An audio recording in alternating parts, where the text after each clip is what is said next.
Oh my God. I have breaking news for everybody. Jake Moody not cut. Steve Wilkes not fired. What's up? Welcome. I'm Guy. It is Sunday night, 7:01 p.m. Pacific time. The 49ers are accepting the NFC Championship trophy on the stage as I sit here right now, as you sit here right now. If you're watching live, if you are watching live or watching after the fact, awesome. Glad you're here. Appreciate it very much. Hit that like button and subscribe to the channel. And boy, we got a big night ahead of us. By the way, coming up on the show, John will join us, but that'll be at a TBD soon. I can't believe what we just witnessed. Kyle Shanahan looked like he was on the verge of maybe the second worst loss of his career. The only worst being the 28-3 loss to the Patriots in the Super Bowl as a head coach. It felt like it was about to be the 49ers' worst loss. They had nothing going. They were dead. The Detroit Lions were coming into their house and kicking their ass. And then they became a come-from-behind team. They found their swag somewhere in the Levi Stadium locker room and played an incredible third quarter. And they're going to the Super Bowl to play the Chiefs again. Unbelievable. All right. Before we go any further, I want to tell you that we're sponsored by Tito's Handmade Vodka. Tito's Handmade Vodka. It is numero uno. Kick back a few on Saturday night. Little Tito's and ginger beer. That's my personal favorite. Tito's Handmade Vodka, distilled and bottled in Austin, Texas. 40% alcohol by volume, namely 80 proof, crafted to be savored responsibly. You can definitely cheers the mug tonight or the cup or whatever you got, because that was one of the most insane games. I know it's easy to be prisoner of the moment right afterwards and say, that's the craziest thing I've ever seen, the greatest comeback, the worst loss. I started thinking, like, where will this loss, can't lie, you got to start thinking ahead. Where will this loss rank for the 40 in franchise history? Felt like it'd be at least the worst since the Harbaugh Giants loss in the second round of the playoffs, a 14-win Niners team. This had all the pain because it was clearly, I was getting text messages and DMs from people in the stadium early in the game going, there's a lot of Lions fans here, which I expected because the Lions tickets last week for their game were more expensive than the Niners tickets were for the Packer game, which it doesn't usually happen. So I'm like, all right, that's a sign that everyone's life savings they've been holding to use for this Lions postseason run. And so they had fans going, they had the run game going, they had the pass game going, they had everything. They had everything going. And just holding Detroit to a field goal at the end of the first half to keep it 24-7 instead of 28-7 or 27-7, 28-7. Just that in that moment did not feel that good. Did not feel good enough. I don't know if you felt that way, but I definitely felt that way. Like, they were talking a lot at the end of the half on TV, Greg Olsen, Burkhardt, who were really good today. Niners would love to get a stop and get the ball back and double up and all that. And I'm thinking, just don't be down 28-7. The Lions are on pace for on pace for 60 points. I mean, they're on pace for 50 points at the half. They held them to 7 points in the second half, and it was with 2 minutes left, whatever, less than 2 minutes left. So across the board, you had a crazy comeback. You had incredible, like the star players for the 49ers, the all-pros, played like all-pros in this game. Christian McCaffrey was excellent. Deebo Samuel was excellent. Brandon Ayuk, people have been sending me messages. The Ayuk fluke. Ayuk's post-game interview with Aaron Andrews, if you didn't see it, he said, Aaron asked him about the catch, and he goes, in the pregame, a ladybug landed on my shoe. That's good luck. I mean, the Ayuk fluke, I guess you could call it that. I thought they were calling offensive pass interference on Brandon for half a second. My heart stopped. And then you get the fumble a couple plays later. Purdy in a comeback. Purdy's fourth quarter was good, but Purdy's third quarter, after the struggles of the first half, were really excellent. When you go back and look at the halftime numbers, I got so many notes here to get through, but Brock was 7 of 15 for 93 yards in the first half. 7 of 15, 93 yards in the first half. His third quarter, he was 8 of 11 for 126 yards. He came out rolling in the third quarter. They came out rolling in the third quarter. And they say for the second week in a row, they saved themselves from not just losing, but from being embarrassed. So when you're about to be embarrassed, you are about to be when you're about to be embarrassed, you're rattled. When you're like in a situation like that, right? Because sometimes it can happen in one play, sometimes it can happen in many plays. And in football, when you're down 24-7 at the half, it's happening in many plays. So you've got plenty of time to either get back in the game, or you've got plenty of time to let it unravel more on you. And the problem we've talked about a lot sometimes with the Niners playing from behind is that being down multiple scores, there's only going to be, 4 possessions, and they just don't score fast enough. Well, that changed. They did 2 comeback wins back-to-back weeks from the verge of defeat is a hell of a testament to the mental fortitude of the quarterback and of the team. For that defense, who looked like they could not catch a cold, or they could not tackle a cold. I went with catch a cold. Josh Reynolds was the one that couldn't catch a cold. Oh, he let the Niners off the hook a few times. I think Goff was probably a little better at times than his final numbers because he made a couple really good throws that were dropped. But you got to catch some breaks. But then the Niners, they were getting him off his spot in the second half, and he did affect him some high balls and some incompletions that were critical. Couldn't stop a nosebleed. All right. A few super chats here. We got our way. We're going to weave our way through a long night ahead. I don't know who you are, but if you're not going to war for that kid, Jonah says that you're dead inside. I think that's a Brock Purdy comment. John, 20 spot with an unbelievable. Thank you, John. Appreciate the support. Hit that like button, subscribe to the channel, support the channel. Very, very much appreciated. Calvin Hobbs says Dan Campbell left so many points on the board. One of the things that was happening at the end of that game was Greg Olsen was talking a lot about that exact thing, right? Going for 2 4th downs in field goal range, both times not getting it. This is what Dan Campbell does. Dan Campbell's not, he doesn't apologize for playing that way. These are they play by the numbers, and you're going to have to live and die with it. They're going to be aggressive, go down swinging, all that stuff. And on one hand, there's a lot of truth to, if you're going to play the percentages and you're going to play a certain style, then you've got to always play it that way. Because you send the message to your team when you stop playing it that way in a big spot that you're playing afraid, you're scared. And part of the point of doing it all the time is that you have to do it all the time for the percentages to work. But in this game, it really felt like the thing that Kyle Shanahan said on Wednesday or Thursday. Kyle was asked on Thursday about his end of half clock management in the Packer game. And he said, well, the analytics, like the numbers are on the side of the way I manage it. Right. And I thought he did the right thing, kicking the field goal down by 3 scores. And he ultimately was proven that he did, but down by 17, he did you didn't want to take the field goal there to start the second half, but it was the right thing to do. Moody made it. Credit to Moody, by the way. We're talking about mental fortitude. I did not feel good when he stepped up to kick that first kick today, and then he missed it. But then he kept bouncing back. He was drilling kicks, extra points, clutch situations. So maybe they say like some guys when you haven't played or it's a big game, you need to get hit in the mouth to shake out the cobwebs. Moody, I guess, needs to miss a kick to get himself into the game. You don't love that, but he stepped up big.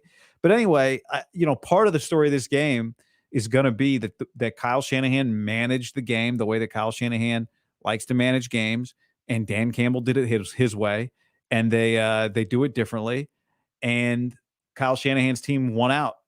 If you're going to be down 17 like they were, you need mistakes, you need stops. Not that going for it on 4th down's mistakes there, but Detroit left 6 points on the board in those situations, and it helped the Niners get momentum.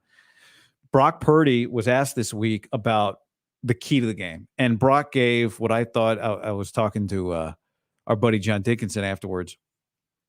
Brock Purdy, when he was asked about it Wednesday or Thursday, gave a very it did. I don't think it was it was an answer, but it wasn't a real answer. He was just talking his way through trying to find an answer.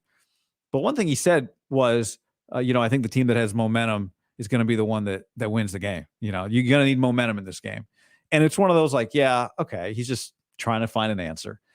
But the momentum swings in this game were crazy, and the Lions leaving points on the board were part of the momentum swings in this game. So there were just so many little things, and I thought, well, you're going to need a Goff interception. They got a fumble. You're going to need, you're going to need to push them back in some big spots or hold them to field goals. Instead, they held them to fourth down conversion stops. I actually thought at the end of the half, when they kicked the field goal, that felt like a time to me. It was the right play by Dan Campbell. I was a little surprised, though. If you're a Niner fan, did you want him to go for the fourth down at the end of the half, or did you want to kick the field goal? I think you wanted him to go for the fourth down, try to stop him, because it felt like being down 17 was going to be the death knell. He took the points, got the 17-point lead, and still didn't win the game. Matthew from Pink Onion Pizza. The question has to be asked. Matthew has a great spot, Pink Onion, in the city. Good pasta, tiramisu's fantastic. And thank you for the 50 spot, Matt. You bought an ad. Matt just bought a quick spot in the show. Good value, I think, on this night. But the question is there's a Jimmy G pizza at Pink Onion. There's a ham pod. We got a pizza. Matthew made a ham pod pizza there. Sausage, jalapeno, pepperoni. I think it might be all three. Is there a Brock Purdy? Is there a Brock Purdy pizza? Brock Purdy's legs. Oh, you got a Brock Purdy pizza. Okay. It's time for me to go back to Pink Onion, actually. I think that's what that tells us. Brock Purdy's legs today, man. Unbelievable. Like 21-yard, 10-yard, 21-yard run. Now, one of them came before he took 2 sacks, but still, I mean, the 21-yard run, he's got the first one, it tears the sock. So he's got his calf hanging out. And then the second one, these are on 3 different drives. And every time it felt like, he's he's about to get sacked. Like, it didn't feel like Brock just out there running around making plays for no reason. It felt like Brock out there on the verge of getting sacked on multiple occasions, and he was able to duck out and make plays.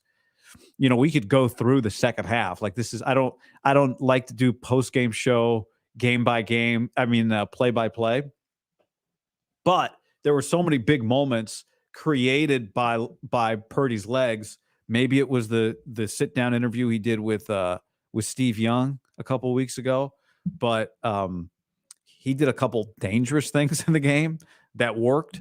The first drive of the second half. All right, so they're down 24-7. It's 3rd down and 4. Purdy's under duress, as I like to say on NFL films. He is in trouble. Rolls left, flips it up, back to the middle of the field. Oh no. Juwan Jennings, one-handed catch. He misses Jennings later on that drive over the middle. It looked like Jennings was open, but they get the field goal. All right. Next drive was the Ayuk drive. That was the second drive of the game, the Ayuk drive. Ayuk made a hell of a play, right? That ball was there to be intercepted. Ayuk makes a hell of a play. The throw on that drive that might get forgotten is the 3rd down throw, right? I don't know, you don't get credit on the Ayuk deep ball, 51-yarder. Ayuk gets the credit on that one.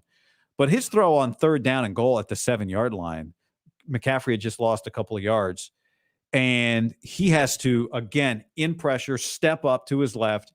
He threads the needle. It's not a rocket laser, so the timing has to be perfect. It's one of those Ayuk makes the catches, 2 guys go flying by, bam, touchdown. They're within 7. The next drive, so they get the fumble, they get the ball back, they're down 7 points, and on 2nd and 11, because what they did, which I hated at the time, was they did the Kittle swing play. And the problem with that play today was that it only worked when it was Debo or McCaffrey, but Debo. And the reason it worked when it was Debo is because Debo's a running back in those spots. but it was never really all that open. Like Detroit did swarm around those swing balls, and Debo would take a play that should have been a 2-yard loss and make it a 7-yard gain. So you throw it to Kittle, where he's not as elusive in those spots. I didn't like that play at all at the time. So it's a 2nd and 11, but then Purdy breaks off a big run down to the 4-yard line, and then McCaffrey scores. They tie the game. And then the next drive. I mean, it was like 3 of the 4 drives. Purdy had a huge run. He had a 28-yard throw to Kittle outside the numbers, pocket closing in. They took the lead on that drive, and then 3rd down and 4 on the last the go ahead drive, 3rd and 4, and a huge escape, 21 yards. He looked incredible. Then McCaffrey hits him with the big run. One thing for those of you, if you're listening to this after the fact or watching this after the fact, we'll know the answer by now. But Elijah Mitchell being in there on the last game-ending possession was a little bit odd. So, you saw McCaffrey go down on that big run, landed on his head, pointed like, get me off for one. Mitchell comes in, gets the game-winning drive touchdown, or the game-sealing touchdown, I should say. But then McCaffrey was not back on the field for the 3 snaps that put the game away. Again, for the live audience, I'm sure Kyle's going to get asked about that. For the after the fact audience, you probably know the answer to it. But you did notice like the way he fell on his head on that run. Luckily, you got 2 weeks for the Super Bowl to recover, so you got to think Christian will be fine.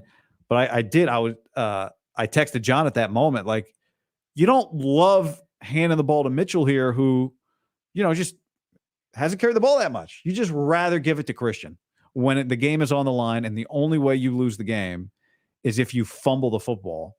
I don't know about you guys, I was a little on edge there that very last possession because of that. That felt a little dicey. But again, you got 2 weeks. Christian was standing there on the sideline, and you got to expect that he's okay. How about the defense? Most rushing yards a Shanahan team has ever allowed in the first half. They were breaking them off. I said this week I expected the Lions to be able to run the ball up the middle. They were unstoppable. 49ers couldn't tackle. It was making it very difficult to get after Goff because it felt like, why ever throw the football? Why try? I don't know. Have you ever seen 2 flea flickers in the same NFL game? Feels like something Texas Tech or West Virginia would do. 2 flea flickers in the same game. Both of them looked like they had a shot to work. The second one definitely had a shot to work. On the first one, Goff just, I guess, didn't get a good grip on the ball and chucked it short. And on TV, Greg Olsen said they had the play, that it was there to be made. I don't know. It looked like Jair Brown recovered pretty well on it, but 2 flea flickers is a pretty wild thing. But, I think like the Packer game, Steve Wilks made the adjustments. It's in that first half, I'm watching the game. Maybe I'm overreacting. Maybe not, though. You're watching the game thinking Steve Wilks is not coming back next year if this is how they're going out. If they go out like this, that's it. And then they, just like they did against the Packers last week against Green Bay, the 3rd down and 10 in the red zone, they get the kind of that pressure on Jordan Love because they fake the pressure up the A gaps, and then Greenlaw and Warner bail, and then everybody, it's just like the dam breaks and Jordan Love throws it away and they miss the field goal. Well, today, Josh Reynolds had a couple key drops, but they got pressure on Goff as the game went on, and it just created some spots where he was inaccurate. Christopher, where'd this go?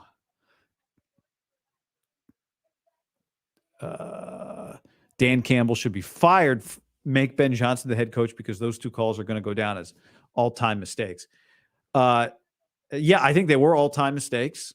Don't be results oriented. Don't evaluate based on the results. I know a lot of people say that, and I get it, but it just felt like in that game, They just needed something to kind of break the momentum. Now, his counter will be the Niners were scoring touchdowns. We're going to have to keep scoring touchdowns. But, it does kind of feel like here's the thing. Dan Campbell has done so much more for the Detroit Lions than Nick Sirianni has done for the Philadelphia Eagles. Okay. You're like, well, what is Sirianni's value to the Eagles? I'm not sure. What is Dan Campbell's value to the Lions? He has created a culture, a toughness, a belief in a very short amount of time. But you are in the spot where here's your quarterback who's playing the best football of his career with Goff, and Ben Johnson gets a lot of the credit for it. And, all the indications are that he's about to go be the Washington football team's head coach, and you're looking for another coordinator. And, the question is, how do you help your guy? Because if that guy works, your team's talented, you play in big games. If that guy's good, you're going to lose him too. But I don't think, I did advocate for the Eagles to replace Sirianni with one of their coordinators. I am not advocating that for Dan Campbell. He's done too much for that team. He could. Most coaches you're going to hire at this point are probably going to. Now he does it more than anybody because he's trying to set a tone for their franchise. It'll be interesting to see if like next year Detroit keeps going for it, the level of fourth downs they did. I remember I was doing a college football game this year. It was Texas Tech. UCF. Gus Malzahn, the coach at UCF. Joey McGuire, the coach at Texas Tech. Joey's a high school football legend in the state of Texas. 3 state championships in Texas. Has taken over Texas Tech and has done a really good job. And his first year at Texas Tech, they were going for it on fourth downs like it was nobody's business. His second year at Texas Tech, they dialed it back a little bit. And he was really open. He does a lot of analytics. They do a lot of analytics there. And even though if you're not a college football fan, what he told me applies here to the NFL. He said, year one, we were really trying to establish with our program that we were going to be an aggressive team. Like you were going to have to come beat us. We weren't going to sit back. We weren't going to punt. We wanted our defense, our offense. We wanted everybody, our punters, we wanted everybody to understand that we were going to be an aggressive team. In year two, we had already, we used that first year to instill that in guys. And in year two, we did it a little more by the book. We managed the game a little bit differently. I don't know if that's what Dan Campbell's going to do. This is not year one for him. It doesn't feel like that's what he's going to do. The reality is most guys you hire are going to be using, the same numbers and managing it the same way. Because that's what their front office is going to want. That's what I don't know, in the case of the Lions, if that's what their owner is going to want. But that's just, what people are going to do. Now, again, Dan's doing it above and beyond. And I thought both times that he went for it on fourth down, I thought it was, in the moment, I thought, good. Like, this gives the Niners a better shot. Now, he was picking up, chunks and chunks of yards in the first half. When it was all said and done, the Niners actually averaged more yards per play. The Niners were 413 total net yards to the Lions, 442. I got to go back and look at the halftime box here. At halftime, let's just see real quick what the second half total yardage was. It was 131 to 80. Niners had 131 at the half. So what is that? Like 270 plus in the second half? Pretty good. And 280 and 442 is, what is that? 100, like 140, 160 is what they held the Lions to. About. Haberman, Haberman on the fly math is not the strongest thing. So, but it just was a total turnaround. The third quarter to score first a field goal, it felt like, all right, well, they're going to have to grind this thing out. And for a team that always grinds from the front, to grind from the back was pretty significant. Want to take a moment here to tell you to subscribe. If you're watching on YouTube, appreciate it. Like this video if you're listening to the podcast. This may or may not be in the podcast. It may be in the podcast. It probably will be in the podcast. John's going to join us at a point here. I don't have my watch on, but at some point here soon. We have not yet talked really about Brock Purdy's game today. Brock Purdy. I talked about his third quarter, but we didn't really talk about the big picture. Brock Purdy had I'd say multiple signature moments. This was not statistically his best game, but this was the biggest game that he's played in, without a shadow of a doubt. The biggest game he's played in, because it was the NFC Championship game. He got hurt in the NFC Championship game last year. And this game for a half felt like it was going to be painful in a different way than the NFC Championship game. It just felt like it was going to be last year all over again. But even worse, in a different way. I mean, on one hand, it's like, well, maybe I would rather have the quarterback get hurt and not have a chance. So at least you have an excuse. There was going to be no excuse for losing this game the way at all, but let alone the way it looked like they were going to lose this game. But for him to come out in that third quarter and be as good as he was settling. The one thing that to me stands out above all else for Brock Purdy, and there's a lot of things we could talk about that stand out, but the thing that stands out more than everything else is that in the inevitable moment in a heavyweight fight, which is what these playoff games are, in the inevitable moments when you're going to get hit, you're going to get rattled, maybe you're going to get picked off, you're going to turn it over. But when the moment arrives for you to be rattled, and the moment arrives, because it arrives for everybody for the most part. It arrives for Mahomes. It arrived today for Lamar Jackson. How do you respond, right? Lamar made some pretty impressive response plays today. But Brock Purdy does not go in the tank. Brock Purdy does not fold under the pressure. Brock Purdy saw an avalanche today. And his coach, Kyle Shanahan, saw an avalanche today. And there was no protect the quarterback, hand it off to Christian McCaffrey 7 straight times, and we'll just get out of here with a win. It's just you could not do that today. And in those moments, Brock Purdy stepped up and had a signature performance in a legendary game. I mean, this is a franchise that has 5 Super Bowls.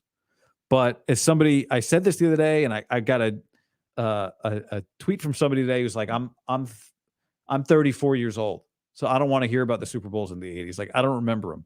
The fact is that for a franchise that's built on championships, it's been 30 years of pain and suffering, of heartbreaking losses, of your knees getting cut out from underneath you in the biggest games.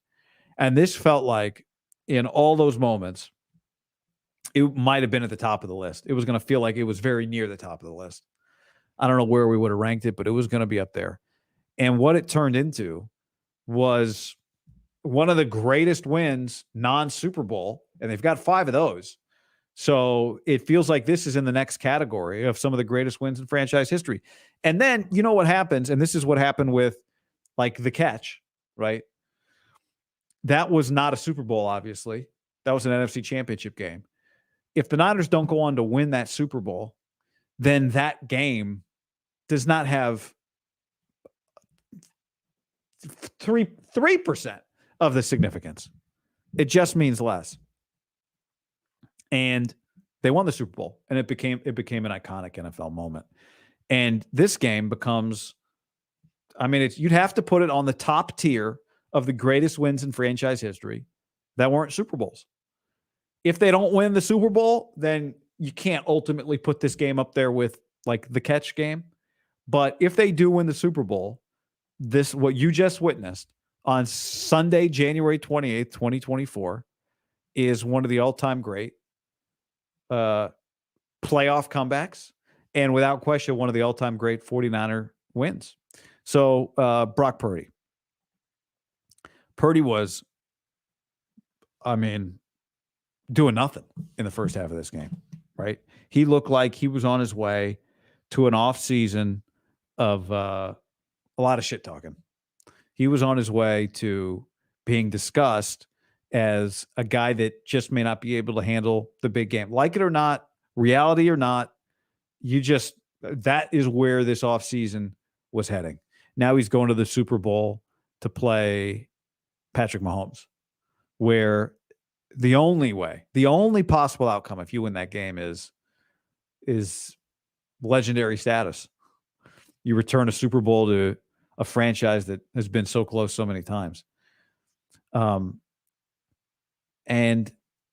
I don't know what his best throw today was. I'm looking at my list of some of his best plays and his best throws. I'll tell you what. You know what's in the category we haven't mentioned yet? The Niners are, what's the score of the game at this point? It's tied at 24. Purdy gets flushed left. He is about to get sacked. Pressure coming off the right side. Defender goes onto his back. Brock ducks under it. Tosses the defender. Rolls left and hits Kyle Juszczyk for a toe tap first down. That, I'm trying to think like what his best throw was. The touchdown throw to Ayuk, I mentioned that one earlier, was on the list. Maybe that's the one. He threw a strike to Debo, but that was earlier in the game.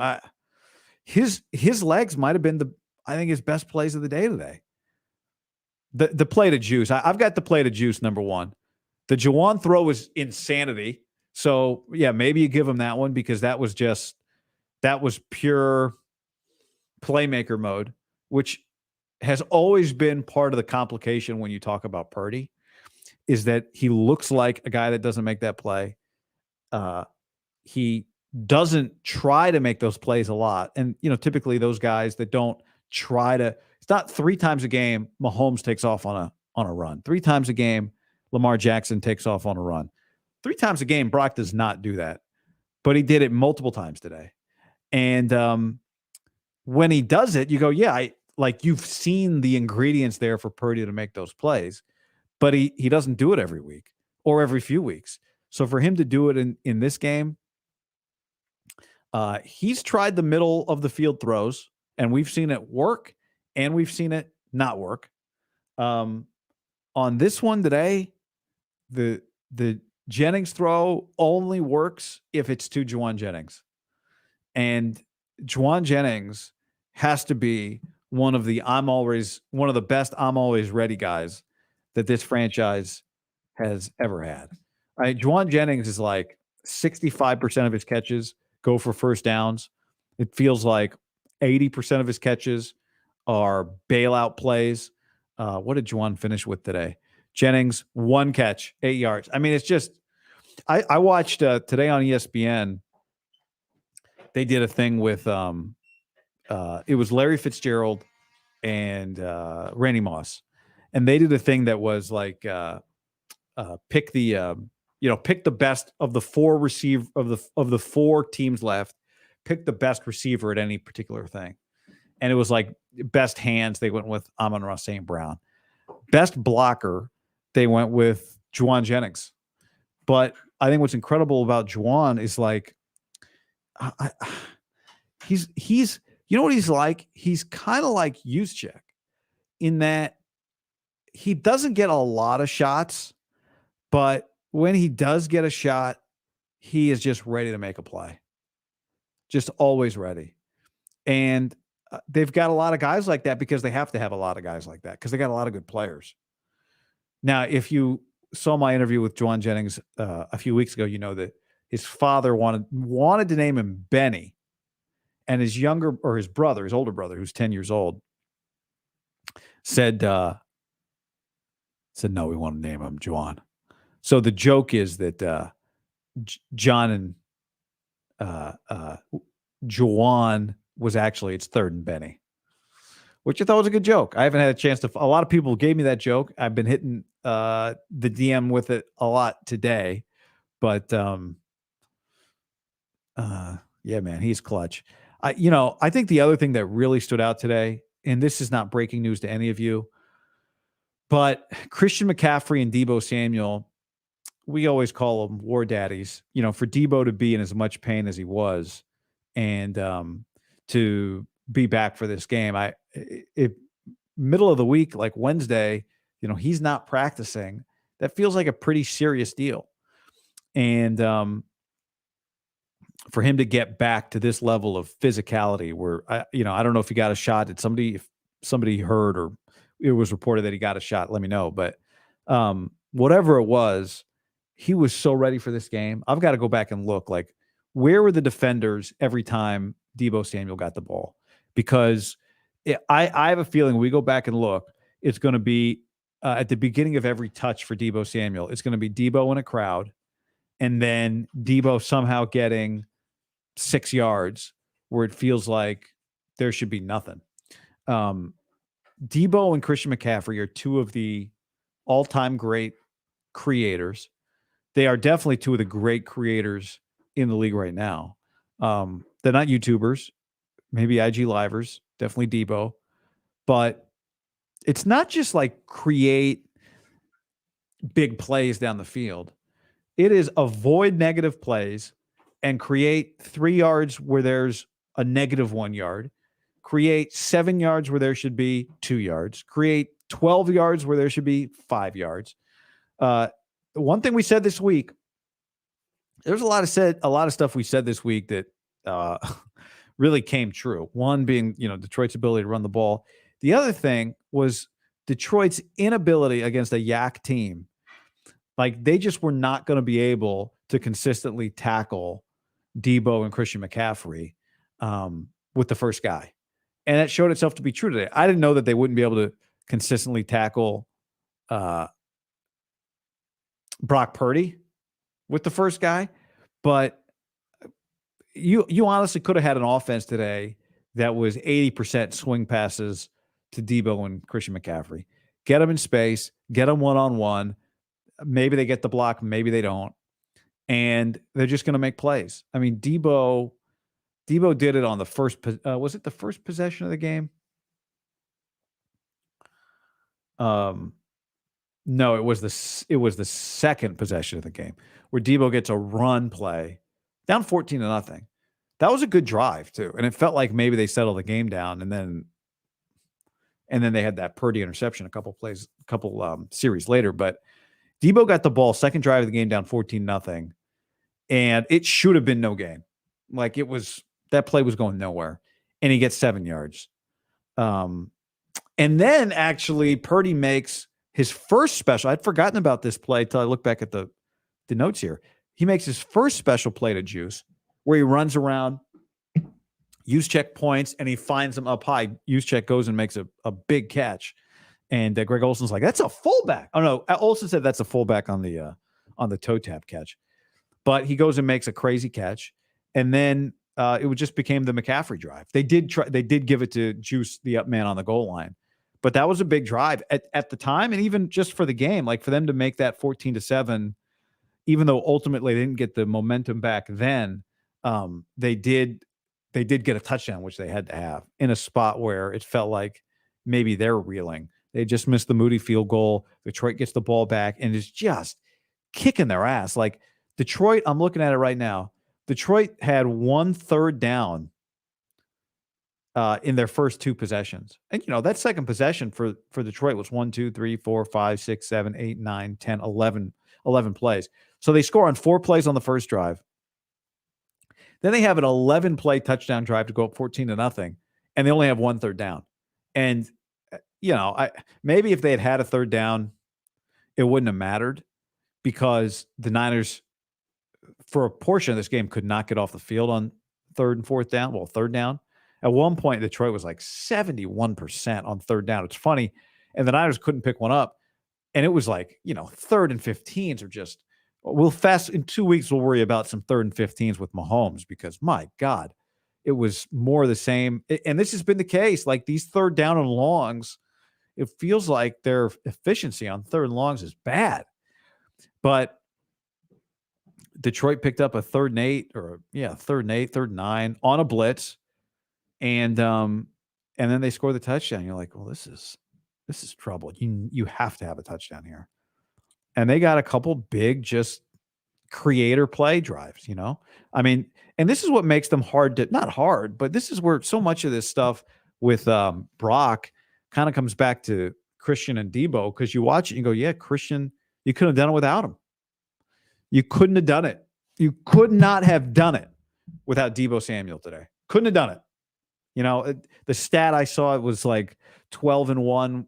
I don't remember exactly how it doesn't make sense that they're 12-1 with Debo, but I know they're like a yard and a half per play worse, which is a lot because you run 65 plays. So do a yard and a half times 65. That's a lot of yards.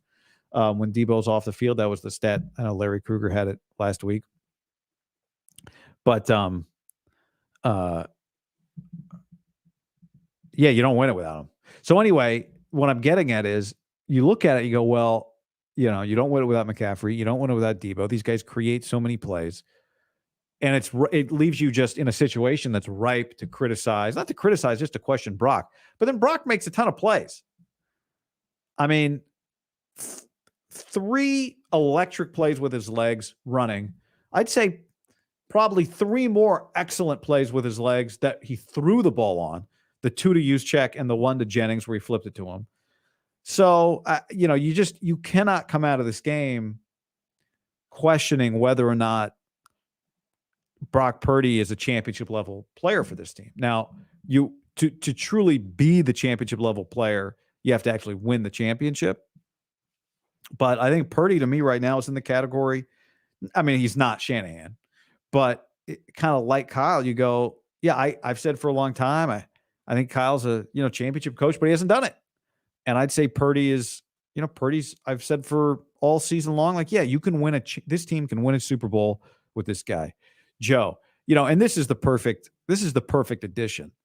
When you play in these big games, it becomes who was the MVP, right? The season has an MVP. As a buddy of mine who played in the NFL texted me today, but I was like, God, Lamar, he's missing some throws. I know he made some great plays, but he's not looking great.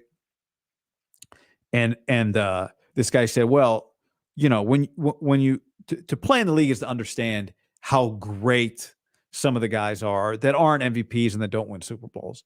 And his point was just like, when we get to the postseason, it all becomes about it's a black and white answer. Either you won it or you didn't. And he was defending Lamar was the point. And obviously that's the case here. But it becomes this, well, you won the MVP, you didn't win the MVP. You won the game, you lost the game.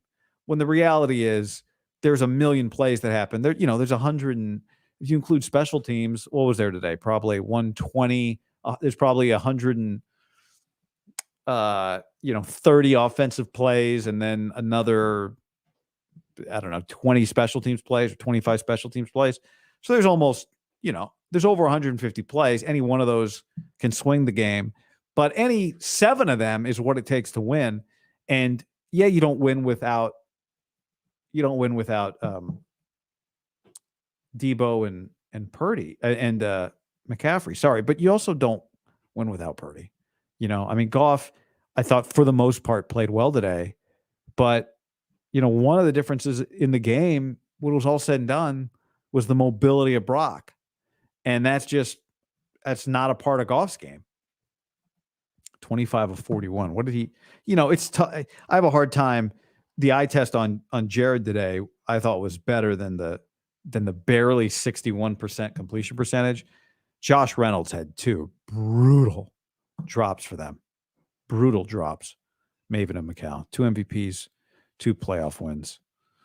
Get that 10-yard split. Maybe the worst first half I've ever seen. Maybe the best second half I've ever seen. Shane says, so who is Juice's wife making a jacket for the Super Bowl? I actually know the answer to that, but I can't share. I think I correctly, well, maybe I'm wrong, but I think I correctly even guessed what we're going to see. All right, let's get a few more super chats in here as we continue. Matthew says, the paramedic just resuscitated me. Did we win? I got multiple and sent multiple text messages tonight that said, like, send the medics. Jonas, it's Niners Chiefs. If the game's on the line, do you think Purdy will make the play? The kid is unbelievable. How do we find that guy? Well, I mean, Greasy liked him. Luck. I mean, the Dolphins took who's the guy? The Dolphins took the mobile guy. I want to say Spencer Johnson. It's not Spencer Johnson. Slater. What's the guy's name? The Dolphins took a quarterback in the 7th round. So part of it was you got lucky that Mike McDaniel didn't like the same guy that the Niners liked, right? I mean, you figure they both like Raheem. Definitely Mike likes Raheem. What is Skylar Thompson? That's the guy's name. Part of it, the Dolphins, your former assistant, who in theory likes a lot of the same guys, also took a developmental quarterback in the 7th round, and he didn't take your guy. So there's that. Niners Chiefs 2.0. Here's Mahomes now. Mahomes is going to his 4th Super Bowl. Mahomes is, I looked this up earlier today. Mahomes is 14-3 in the playoffs. He's got 39 touchdown passes and 7 interceptions in those 17 playoff games. And he's thrown for 4,800 yards, 4,802 yards.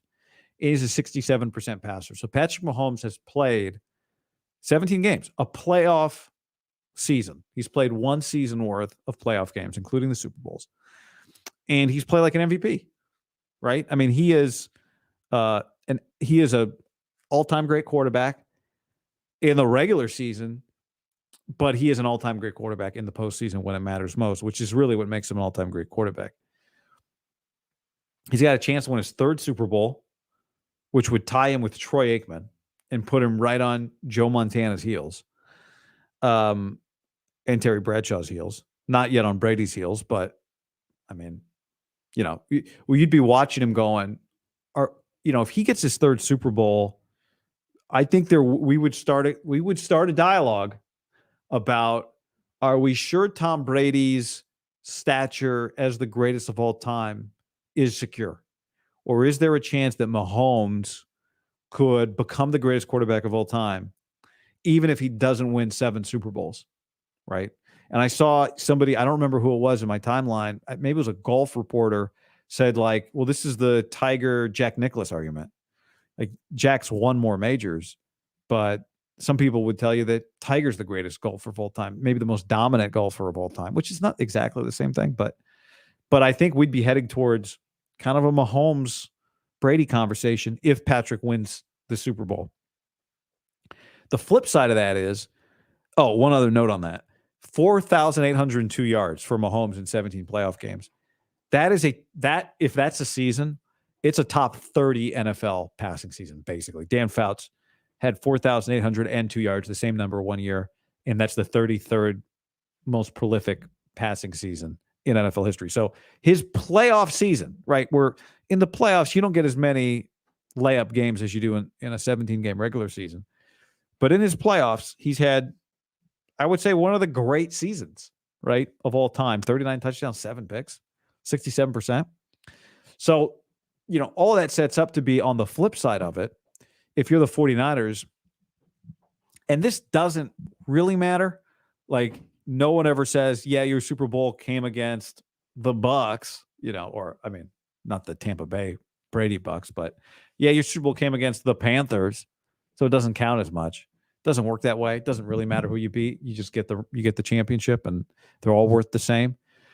But I mean, if you want to talk about like a Purdy perspective, going toe-to-toe with Mahomes, and it's always going to be this way, it appears, with the AFC. So it could be Mahomes. It could have been Lamar, right? There'd be plenty of great storylines if it's Lamar, because it's Lamar trying to get his first. But with Patrick, you're going up against a terrifying force who stole your soul last time you were in the Super Bowl. And he stole Buffalo's soul last week, and he stole Baltimore's soul today. with the help of Steve Spagnuolo.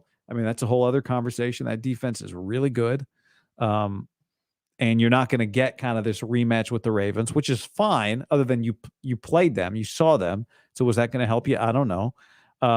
But in a weird way, you know, the Andy Reid factor and the Mahomes factor has to overcome the fact that when you watch them, you go, okay, you know, the Niners have played teams with more destructive skill guys. Kelsey and Kittle head to head, you know, that's a week's worth of content there. That'll be a lot, the tight end thing. But it's Shanahan with a chance to go get it again against Andy. You lose, and you wonder how you're going to get over the mountain. How are you going to get over the mountaintop? Because it feels like even though you're in the other conference, you got to go through them to get there. By the way, Raider guy is not happy. Raider guy is here to tell you he is not pleased. The Raiders' two greatest rivals playing in the Raiders Stadium for the Super Bowl. Not happy. Raider guy's pissed. John and I were debating last week, what's worse if you're the Raiders, having the Niners practice in your facility or the Chiefs practice in your facility. The Chiefs would probably be the one Al Davis would prefer not to have practice in their facility. But that is who's going to practice in their facility. The AFC team, the Chiefs, gets the Raiders facility. The 49ers get UNLV's facility. Now, UNLV plays at Allegiant Stadium, but they're going to get, they must practice at Sam Boyd Stadium, the old field, which, last I checked has some shitty turf on it. I don't know. To me, if the Super Bowl is going to be played on grass, which it is, then you should put grass. Like if I were the Niners, I would pay to put grass in Sam Boyd Stadium. If there's not grass in Sam Boyd Stadium, maybe there is grass. No, I think it's turf. Which like bad turf, which is something, I don't know how that works. That'd be a question for this week, but that's one thing I would say is like, if there's not grass in that stadium, we got to put grass in that stadium to practice. Another super chat here, 5-spot from Jeremiah. Why does it seem like the offense and defense cannot make adjustments on the fly? First half, terrible. After the half, absolutely nails. Started getting out of the, I thought they're going to have to start blitzing Goff. In the first half, they blitzed him 3 times on passes. He was 2 of 3 against the blitz. But you heard what, or maybe you didn't, what Greg Olsen said. He was 1 of 6 passing against pressure, 11 of 16 passing with no pressure. They, in a couple spots, were able to just confuse Detroit. There was the ball that Goff, I think it was the 3rd down play, heaved down the right sideline because they got confused. And Greg Olsen was excellent today. And I don't want to always just, join the choir, but some things are just worth joining the choir about. And I'd say that's one of them. Like he was really good today. Explained a lot. There weren't a lot of things that I thought were missed. I mean, I wanted a replay on the ball that Purdy scrambled left and like threw it up and it looked like it was supposed to go to Kittle, went over his head, and Ayuk came in and dove and didn't catch it. I wanted a replay on that because I think Brandon had a chance to catch it. Maybe it was in his hands and he didn't catch it. But other than that, they were on top of a lot of stuff. And anyway, one of the things that Greg was pointing out in the second half was the way the Niners did make the adjustment and go to some man coverage. M. Kevin, thanks for the 5-spot. Based investor. By the way, Elijah Mitchell has never fumbled. It's not that I think Elijah Mitchell is bad with the football. Is there a scenario where Christian McCaffrey's not in the game there unless something's a little off with Christian? I mean, they never, the 49ers, Shanahan does not operate like that in any other circumstance, really. The only way McCaffrey comes off the field is if he needs a rest or if he's hurt, ever. All of a sudden Jordan Mason or Elijah Mitchell start getting carries and you're like, oh, nice, they're mixing it up. Nope, they're not mixing it up. Something's wrong. Super chat, Brock's ability to make and extend plays with his legs is very underrated. It was, part of the reason it's probably underrated, it's nobody's fault. Part of the reason it's underrated is because he just doesn't do it a ton. He does it a little bit here and there. Today he did it a lot. Today he did it. I mean, it felt like, we can check his game log here. It felt like Brock did it more than he's ever done it. 5 carries for 48 yards. Now, it's tough because some of these get classified as runs when they're not scrambles or whatever. But when I say 5, where did that go? 5 for 48 was Purdy. 3, there's sack yards there. I need his sack adjusted because he had 2 21-yard runs. So I'm probably not going to find that here without the sack numbers, so we can go through it. But he had at least 51 yards of runs, but he probably had more than that because he had more than 3 yards of sacks. But I'm just looking here at his game log this year. Attempts 6 for 14 against Green Bay. Yeah, that's not the same thing. 6 for 57 in the loss to Cincinnati with a long of 16, 5 of 19. I mean, it was to throw the ball and to run. And when he pulled it to run, like, he was not hesitating. He was gone. And he's switching the ball to the other hand and he's diving head first. It was a big bounce back game for him, a big moment for him. Tim A on the stream says the offensive game plan needs to get Kittle going in the passing game sooner. They forget he's on the roster for long stretches. He's a difference maker.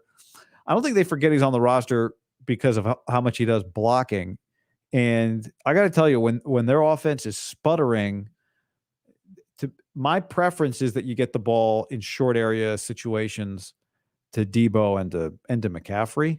For the second week in a row, they played a linebacker group that's not really a coverage group and didn't really get the ball to Kittle.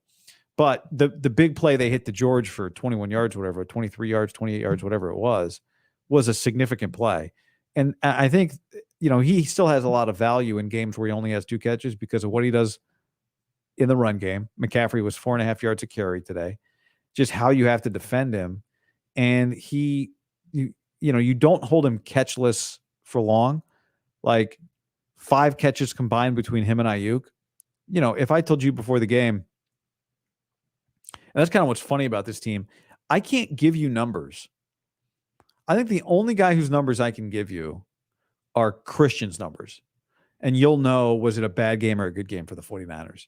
Like, if I told you Debo, who was 8 for 89 receiving today and 3 for 7 rushing, and, like, Debo was far more significant running the football than 7 yards.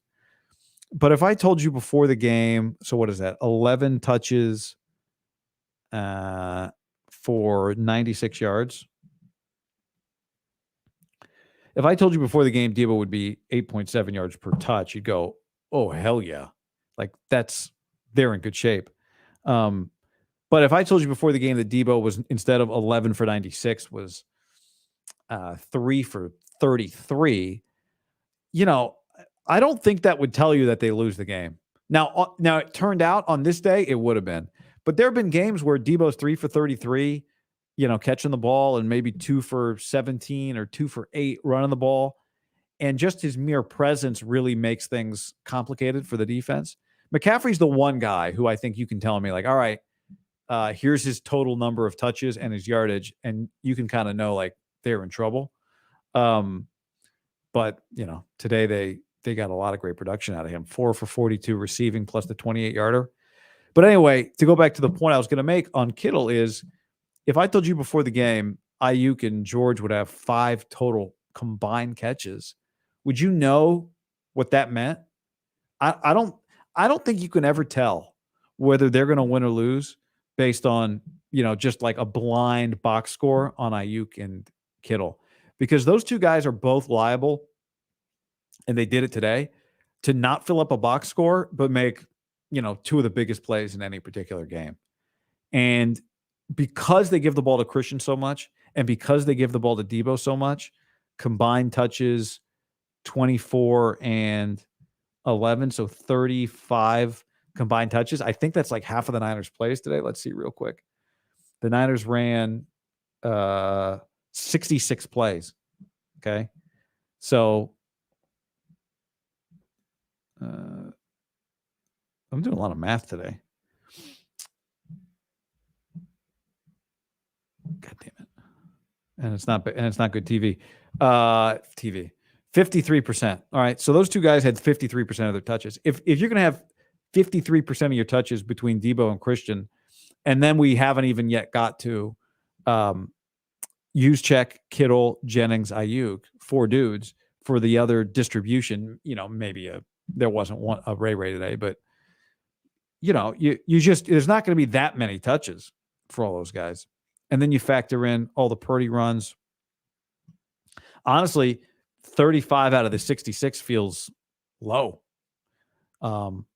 Mitchell got 4, which is not normal, right? Like, I think if he doesn't fall on his head at the end there, you got 4 more carries for Christian, and then it's 39 of 66, and that's 60% of the 49ers touches for the game. So it's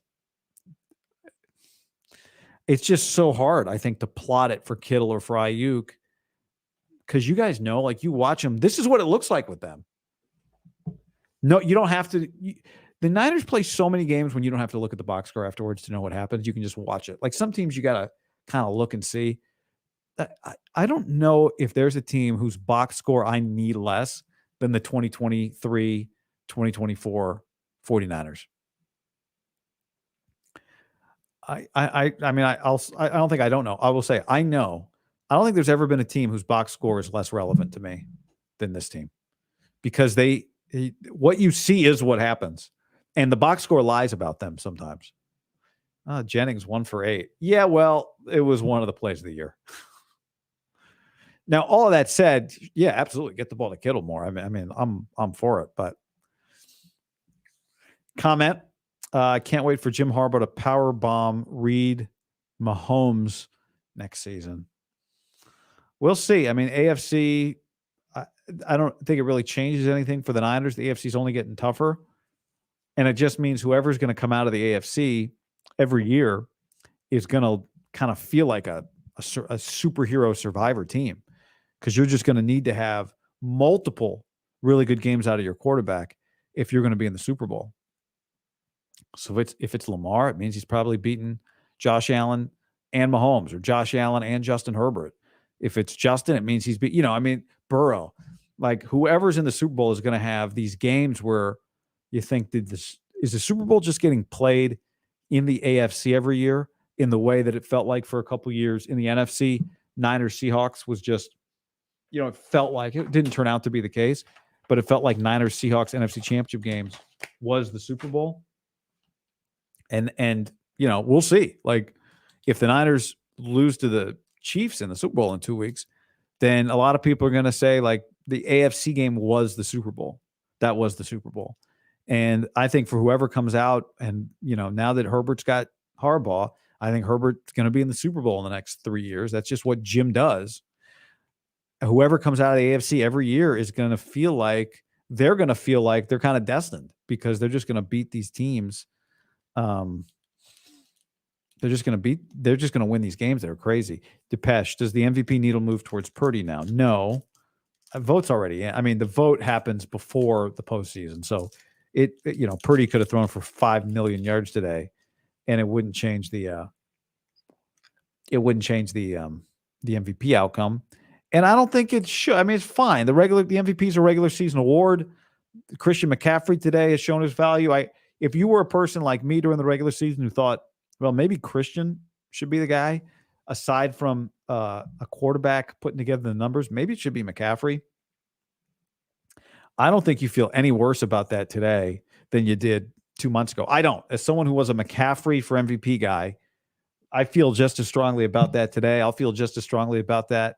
If you want to win an MVP in the postseason, you do it the year before you win the MVP, right? So, like, if the Niners were to win the Super Bowl, let's say, and Brock has a really good game, which he can't have a bad game, but if Brock has an excellent game in the Super Bowl, makes a bunch of plays, let's just say he played the game he played today, but more balanced in the Super Bowl, and beats Mahomes, then he'll have a shot at winning next year's MVP, because then I think people will look at some of the things that maybe they thought were not legitimate, or they question this year, like, is that real? Then he rolls back next year, does it again, has won the MVP. People see that, people believe it, and then that's how you win an MVP in the future. Vishal on the stream says, "Let's go Niners, Super Bowl bound." Shout out to Chase Young for stepping up. Entire D line and O line too in the second half. Yeah, did you guys see the clip that went around in the first half of the Jahmyr Gibbs touchdown, where the Niners, the touchdown that made it 14-0, where the Niners tackling was abysmal, terrible tackling. And the clip that went around was, if you type in like Chase Young Herculean, you're gonna have to search, you have to Google the word Herculean probably to spell it. I would at least. But the effort on the play was just poor. But then he made some plays in the second half that were, he made a Jahmyr Gibbs tackle behind the line of scrimmage in the second half. It's a concern. Andy, it's a concern for not today probably, but Andy Reid, I think, is going to have some things cooked up, just like Ben Johnson did. It was clear Ben Johnson felt like there were some plays to be made. Like, you don't call two of those, flip back plays to Goff if you don't think you got a little swag that we can catch these guys with some tricks. The inability to set the edge consistently was not just a first half problem. This is something that's come up for the Niners in other games. It came up last week. And, now the flip side of this is the Ravens did not really test the Chiefs today in the run game. I think they ran the ball, not counting Lamar, like 11 times with a running back. No, less. Oh, look at this. Gus Edwards, 3 carries. Flowers, 2 carries. Hill, 3 carries. That's 8 non-Lamar Jackson carries today in a 17-10 game. I mean, that's pretty criminal for the Baltimore Ravens. Lamar had 8 carries. That's criminal. The Niners are not going to, they're not going to do that. It looked early in that game, Ravens-Chiefs, like, okay, this is going to be a 38-34 shootout. It felt like, it turned out, it felt a little bit like the week before game for Kansas City with Buffalo, where that game was 27-24, felt like it could have been 43-40. But if you had looked at the first half, if you looked at like the first 5 minutes of each of these games, you would not have thought that the Lions-Niner game would be the 34-31 game. Maybe it would be a 31-0 game. And the Chiefs game would be the 17-10 game. That game felt like it was going to be 34-31. And like the Niners at no point felt like a 17-10 game because they weren't going to hold Detroit to 17 points. Super chat here from John. He says, didn't see a single shot on the broadcast of Wilkes in the fourth quarter. What does that guy feel like right now? Well, I mean, he feels like he's got work to do, but I think he's got to feel pretty good that he held the Detroit Lions to 7 points in the second half. And he held them to no points in the second half for what, 28.5 minutes, 27.5 minutes, whatever. Yeah, like 28.5 minutes. So the one thing, Kyle, when you watch him, and we've talked about this a lot, he calls 4-quarter games. And that means that he's not going for knockout punches in the first half. Right. And, you don't love it, but their defense, it's inexplicable to me how that team did not give up more than 7 points in the second half and shut out Detroit. Now they got the fumble, and you knew in the second half you were going to just need some things to go wrong. And when Jahmyr Gibbs fumbled right after the Niners scored, it was a gift that you did not see. I did not see that gift coming. I thought a Goff interception might happen, and almost did. But I did not see that fumble with the running back going the wrong way. Another great observation by Olsen. Rohan, I still can't believe this happened. I'm in a haze. It's kind of like the opposite haze last week after Green Bay. The haze was like anger. It's kind of funny. Like even now, some people are clearly upset about the defense. They're going to the Super Bowl, and their defense, it's not like they did something in the fourth quarter only. They did it. They had to get 2 quarters of a complete turnaround, and they got 2 quarters of a complete turnaround. I mean, they scored 27 unanswered points for a team that, and Olsen nailed this too, man. I keep quoting him, but he said a lot of good stuff. That graphic, the Shanahan graphic, trailing. Now they were not, they were tied going into the fourth quarter this time. They were not trailing going into the fourth quarter this time. But, it was a game going to the fourth quarter. And the Shanahan trailing stat's a fourth quarter stat, but they exorcised that demon last week. Here's a comment. Haberman, we are not seeing eye to eye on Olsen. I mean, at this point, to me, what's not to like about Olsen? Yeah, I think you're being kind of a contrarian if you don't think Greg Olsen's doing a good job, because he is live identifying adjustments, live identifying problems, solutions.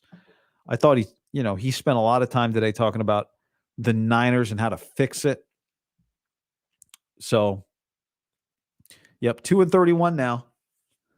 When trailing by 5 or more going to the fourth quarter. Last week's a little goofy because they kicked that field goal to start the fourth quarter, but still. R. Stuckey says, I don't understand the hate Olsen gets. Does he get hate? I didn't know he got hate. I think the only hate he gets is I think it's like just people kind of annoyed. Here's a question. I wonder how many yards Lamar ran for today. Brock had 50, all of them key. Yeah, Lamar had 54. So, and again, I got to find the sack. I don't think that's the sack adjusted per yard, because, well, maybe it is, because his sacks were 9 yards of difference, 9 yards negative. So maybe 48 is the sack adjusted. But regardless, it was. I hate to say this because it's crazy because he's not Steve Young, but it was Steve Young-esque in clutch time.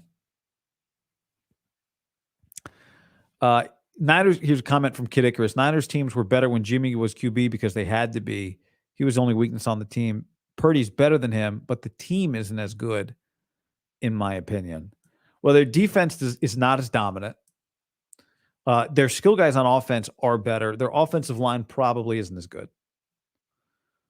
But at worst, it might actually be a break even.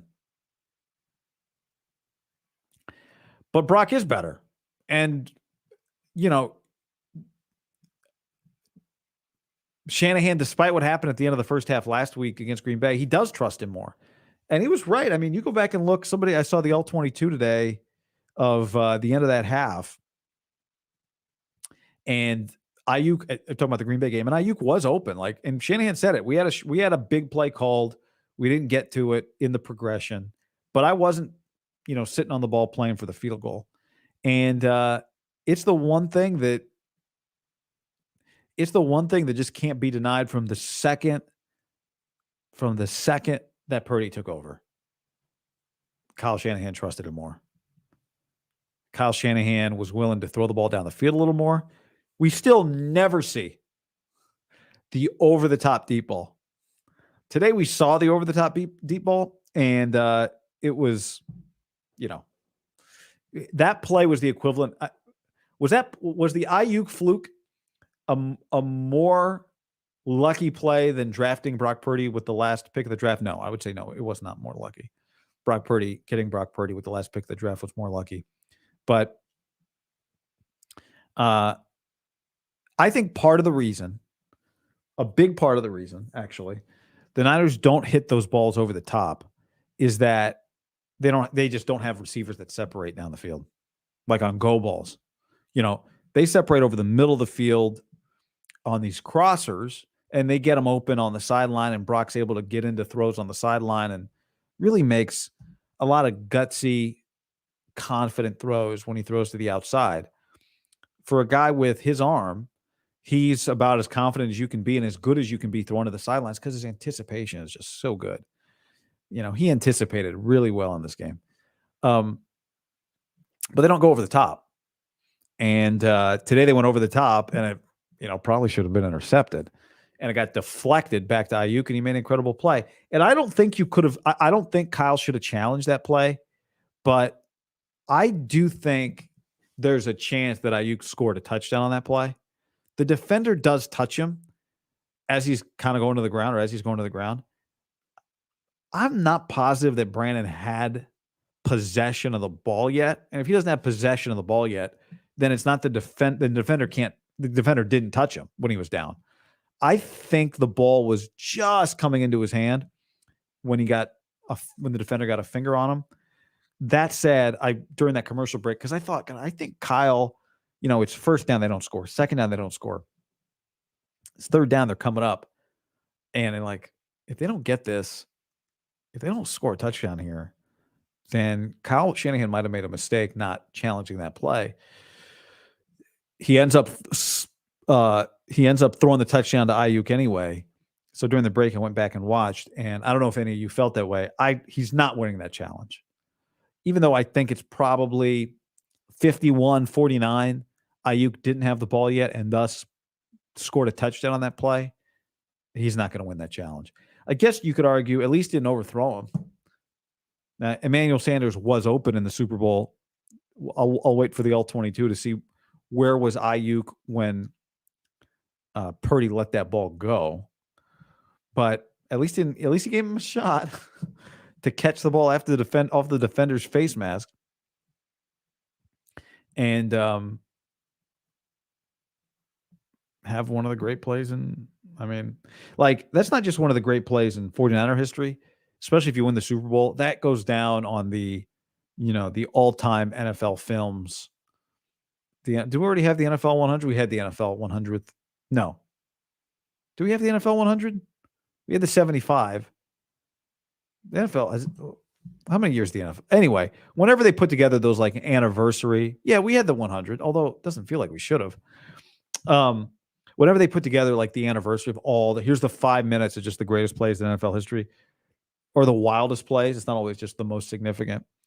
That Ayuk catch belongs on the list of the wildest plays in NFL history. The catch 4.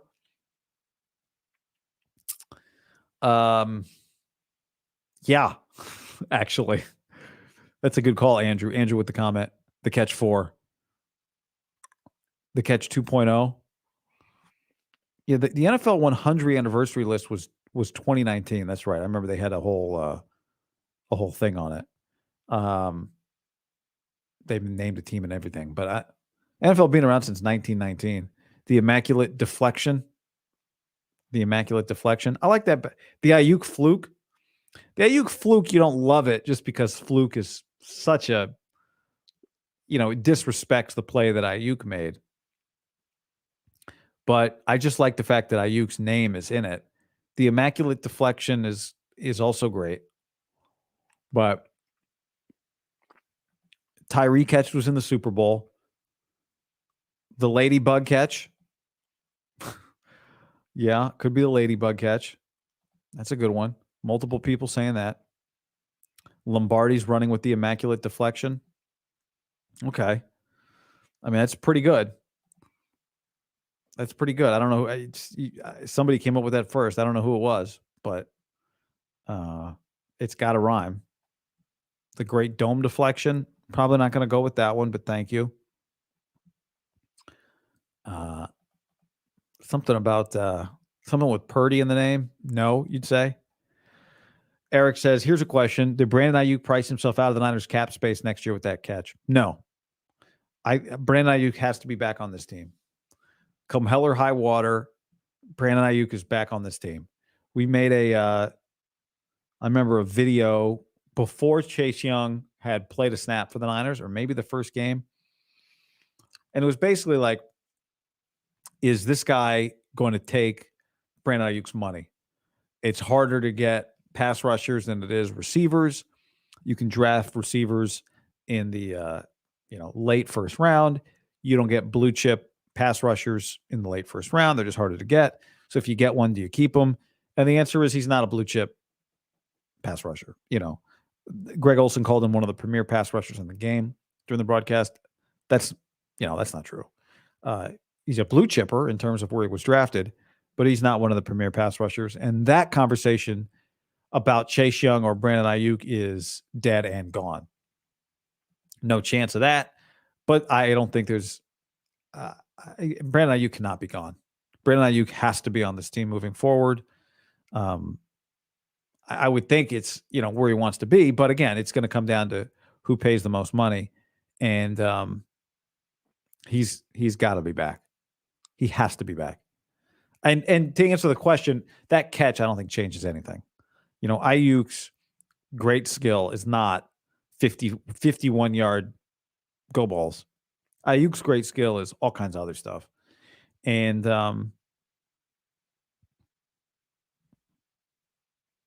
he'd already established what he was.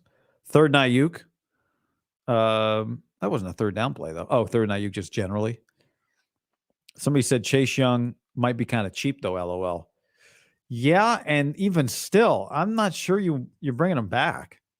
Like, you're trying to upgrade a cheap guy because what you're trying to find is sometimes it's a depreciated asset or just a low-cost asset for Chris Kasarik to squeeze more juice out of. And maybe with an offseason and training camp, Chris Kasarik, I guess, maybe, you might argue, perhaps, maybe, would squeeze more juice out of Chase Young, but I would not argue that. I think you'd say, we just watched him with Kasarik for half a season. Not a whole lot more there. So what you'd like to do, even if he's cheap, just come up with a number. Let's say he, there was some talk that like maybe he takes a 1-year deal to try and set up another big deal. Let's just say he's cheap and it's $7 million. Okay. You are not spending that. But let's say it's even cheaper. Let's say it's $3 million, which I don't think it will be, but let's say it is. Let's say $3 million. I think you'd rather find some other guy for $3 million and try to coach that guy up because at least that guy has not played for Chris Kasarik. We're watching this guy play for Chris Kasarik, and he's not a starter. I mean, you wish you had Cleveland Ferrell back. In an ideal world, Drake Jackson, but you're just not going to go into the offseason hoping for Drake Jackson, right? Last year, he petered out by the end of the year. And this year, it was about him having the sustainability to play through the playoffs, to play, not even the playoffs, to play through like week 13, 14, 15, 16, and, be able to rotate in for you in big games, which was not what happened last year. Well, now he's hurt, and then he gets hurt. So you cannot wait on him. I don't think you're not waiting on him. I don't think you're going to develop. Danny Gray and Ronnie Bell aren't going anywhere. But at this point, if you got a chance to draft a receiver that you think is going to be your Juwan Jennings replacement, I think you draft that guy and have him jump those other two because I don't think you can afford to wait around and hope that Ronnie Bell turns into the Juwan Jennings replacement. And you're definitely not waiting around for this offseason to go, okay, Drake Jackson, year 3. Maybe he does take a jump, but you're not doing anything in terms of offseason planning. You're not taking that into account.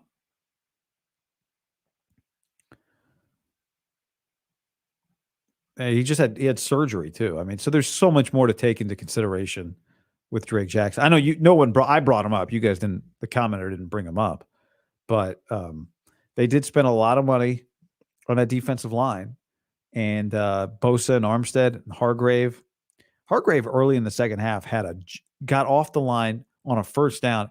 It kind of set the tone for a Detroit drive that resulted in a punt. Hargrave gets off the ball on that particular snap. Like, it was crazy. He timed it up. He had the offsides penalty or the neutral zone infraction penalty earlier in the game, but he still tried to make a play. He made a play. Glass City, here's a comment. I disagree with you, Guy. Chase has good numbers with Washington before he came over this season. He didn't start because the Niner loyalty program with Cleveland Ferrell. Chase started for 2 weeks and he's getting better.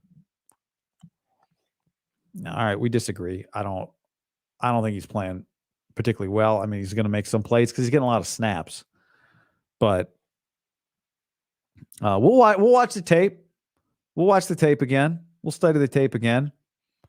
Kinlaw's, you know what? Here, Eric says Kinlaw's got to go too. if you've got a defensive tackle and your run defense is getting gashed, then you're going to look at the defensive tackles first, rightly so. I don't think he's been their biggest problem on the defensive front in the last 3 weeks. He's given them some depth. I think he's been fine. I think Chase Young has stood out as a guy who, I'm not going to say misses more plays, but I think he's been a little more exposed. And Michael says Armstead ain't healthy. He may not be. He got that fumble. Give credit, Tayshaun Gibson. The guy we haven't talked about today is Jair Brown. And there was a lot of question. I think maybe it just turns out, I don't know if they made the switch to Jair Brown because of last week, or if that was always just kind of their plan. They weren't going to put Jair Brown in coming off the 4 weeks off and throw him right into a playoff game until he really had enough time to get back up to speed in practice. Logan Ryan, not great, and Jair Brown gets the start and, seemingly played. Logan Ryan did play, definitely after Ambry got hurt. Jair Brown was, I think it was probably a little bit more what you expect from a rookie, right? He took a very bad angle on the first touchdown run for the Lions. Got caught up, runs into Ambry, runs into him. He runs into Ambry, pushes, like neither one of them can make the tackle on Gibbs. The first touchdown of the game. Go watch 27 on the first touchdown of the game. And he was in a tough spot. He's coming downhill. Looks like he picks what he thinks is going to be a hole, and Gibbs goes the other way. But it's just from your last line of defense, not what you want. It felt early in that game. I think you could really feel like the Hufanga absence, what they don't have with Talanoa Hufanga.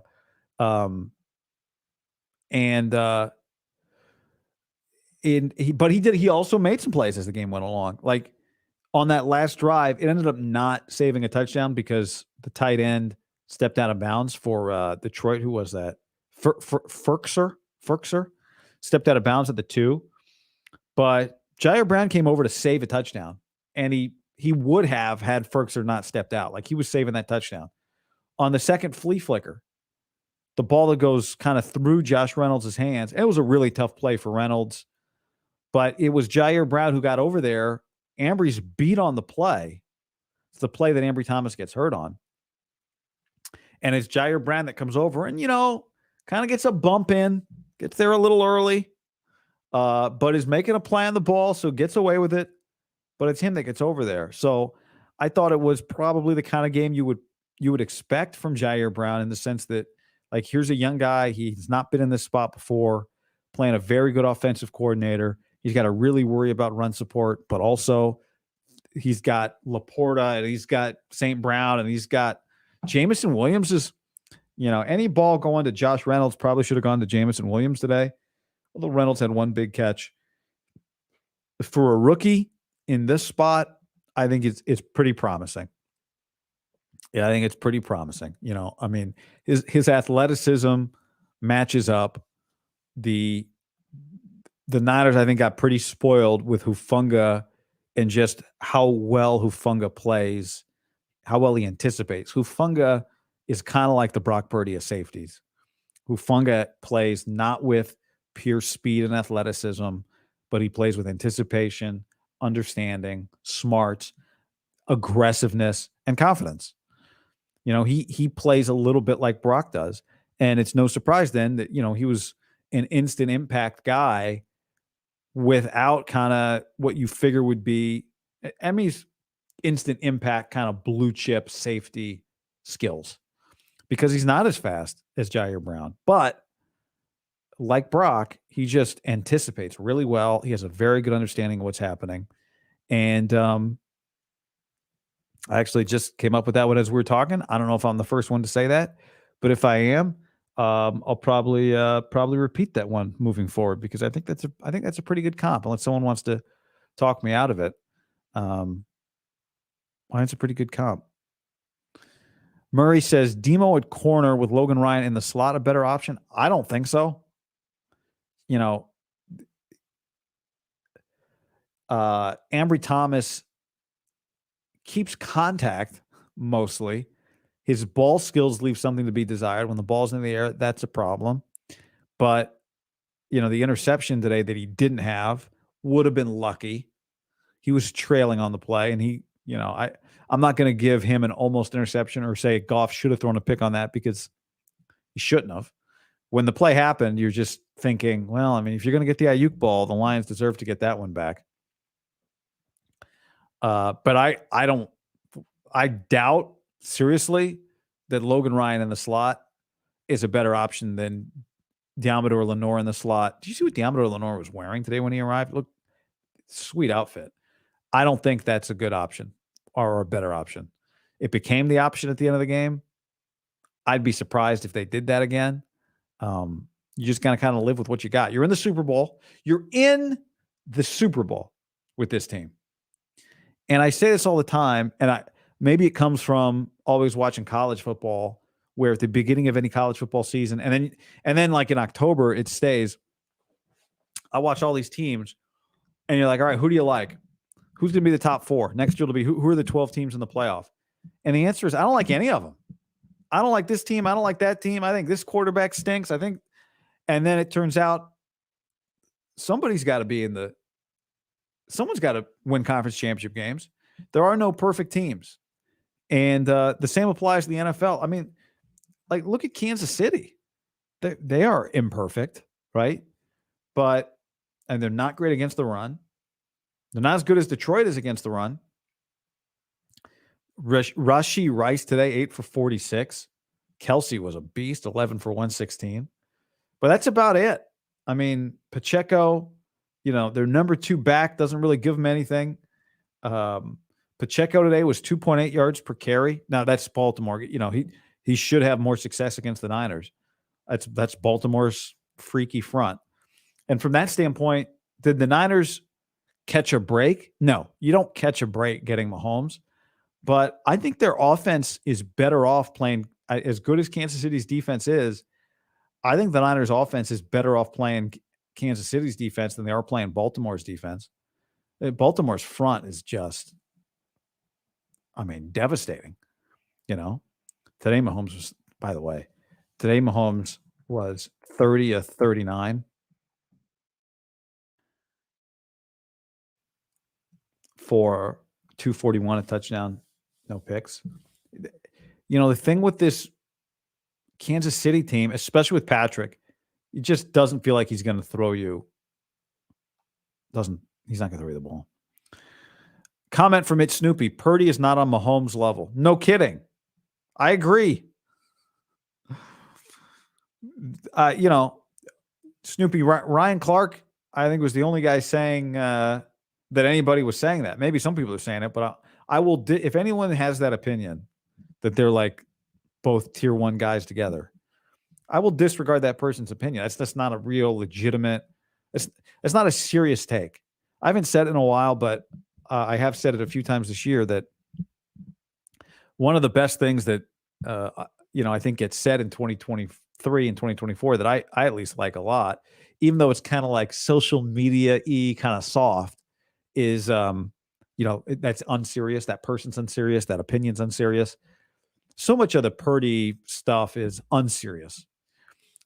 If anybody has the opinion that Purdy and Mahomes are on the same tier, that's unserious. I don't even want to talk about it because I don't even think it's a real take that anybody has.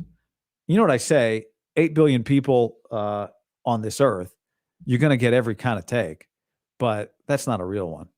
Ladies and gentlemen. Right on time. We now welcome to the show. Right on time. John Middlekoff. Let me make a note here, John. What's up? I would imagine I know what you were just talking about. What was I talking about? Can I hit on something that I think that's kind of sad that we've lost the Purdy, everything with Purdy? Mm-hmm. Was that what you were just talking about? Yeah, you know it. Isn't it kind of crazy that a guy that was the 262nd pick in the NFL draft is starting against, it's got a chance to be tied for the greatest. One of the greatest. Brady Belichick, Walsh Montana, one of the greatest coach combos ever in the Super Bowl. And everything's going to be nitpicking the guy instead of just being like, what an incredible accomplishment. Like, what an unreal story, right? Is he going to get some $200 million contract? Was he good in the first half? Was he great in the second half? This is like, what a fucking incredible story, it's not going to be that, but. Well, I think it's more that today than like last week, right? Like, I do think Brock's performance in this game sets it up to be a lot more of that than it otherwise would have been if he had won a different way. But you're right. I mean, with 2 weeks to play, there's going to be a lot of like, what happens if Purdy beats Mahomes? What does that do for his legacy? Like, is this a Purdy legacy game? It's like Purdy doesn't have a legacy yet. I know. Mahomes has a legacy, but Brock doesn't have a legacy. But you're right. I do think it sounds like you're watching a roller coaster playoff performer, which is fun, but it's crazy. Give me your I've been talking a lot, John. You've been talking a lot too, but give me your takes. I'll give you those two.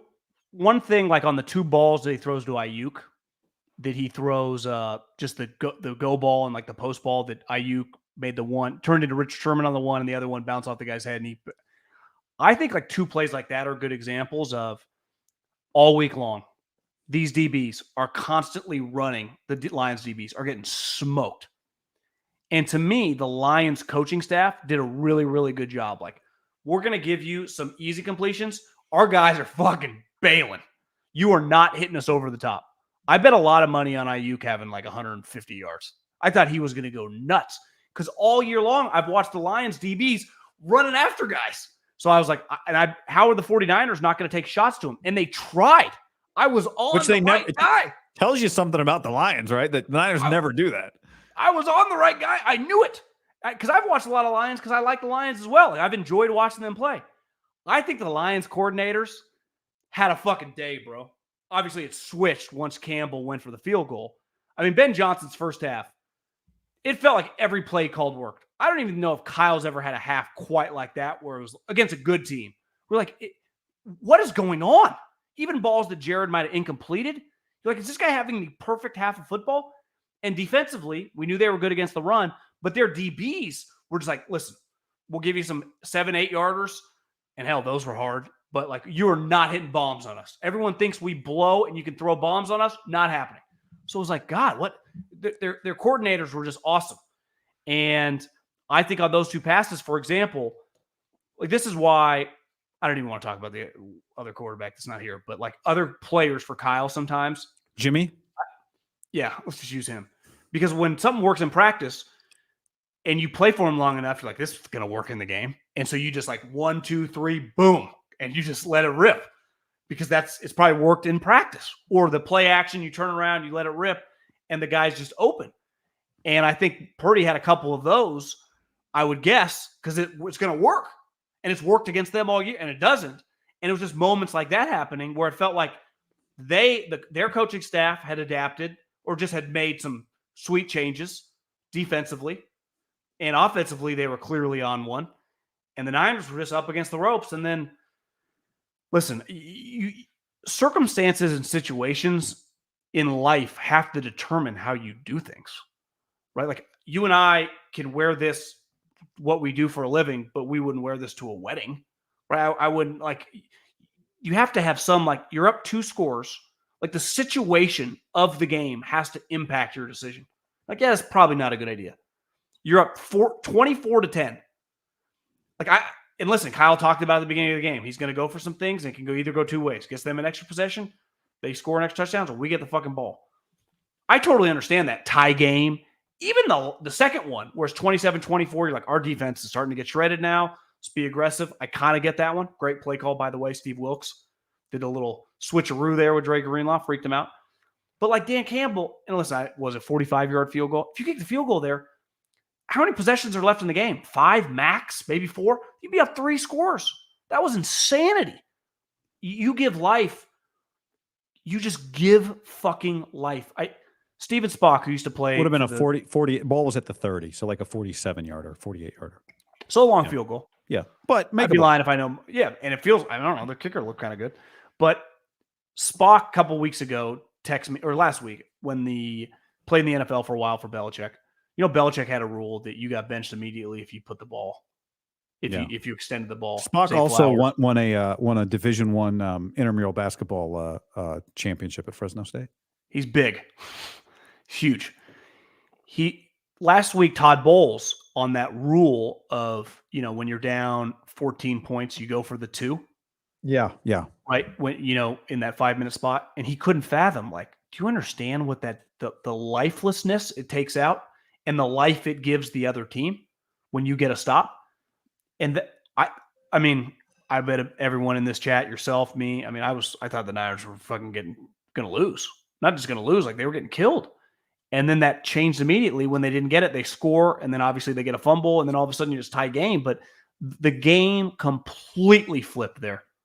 They were driving right down the field, guy. Do you agree with me? Do you think the game switched right there? Yeah. I thought it was 20. I'd go even. They had the ball, and you're like, they haven't stopped them all game long. I thought as someone who wanted the Niners to win, wanted him to go for the 4th down at the end of the half. Because I thought, if they just keep getting field goals, Detroit, you're just not going to catch them, right? They have such a big lead now that if you as Detroit keep kicking field goals, the Niners are not going to catch. At one point, it's 14-7, and you're like, all right, Detroit, you got to keep scoring touchdowns. But then it's 21-7. I thought the only way that the Niners came back in this game is if Detroit goes for the touchdown at the end of the first half, doesn't get it. Because if they get to 24, you score a touchdown 24-14, then they kick another field goal 27-14. You're just going to be playing too much catch up the whole game. It was the right move by him. You agree? It was. I agree, because from I'm saying, I was please go for it so they can stop you. Otherwise, they're just not going to catch up. Totally agree. And the funny thing about this game, that was a level-headed the situation. This is the end of this. This is yes. If he went for it week 5, trying to make a statement, I would even okay. You got next week. You're fucking 3-1. This is the NFC Championship game. NFC Championship game. Also, when he did it the first time, the Niners had just kicked a field goal, right? So Niners get a drive to start the second half. They kick a field goal, it's 24-10. So just get your points back. The Niners don't score in 4 plays, right? Just understand who you're playing too. The Niners are not a 4-play scoring offense.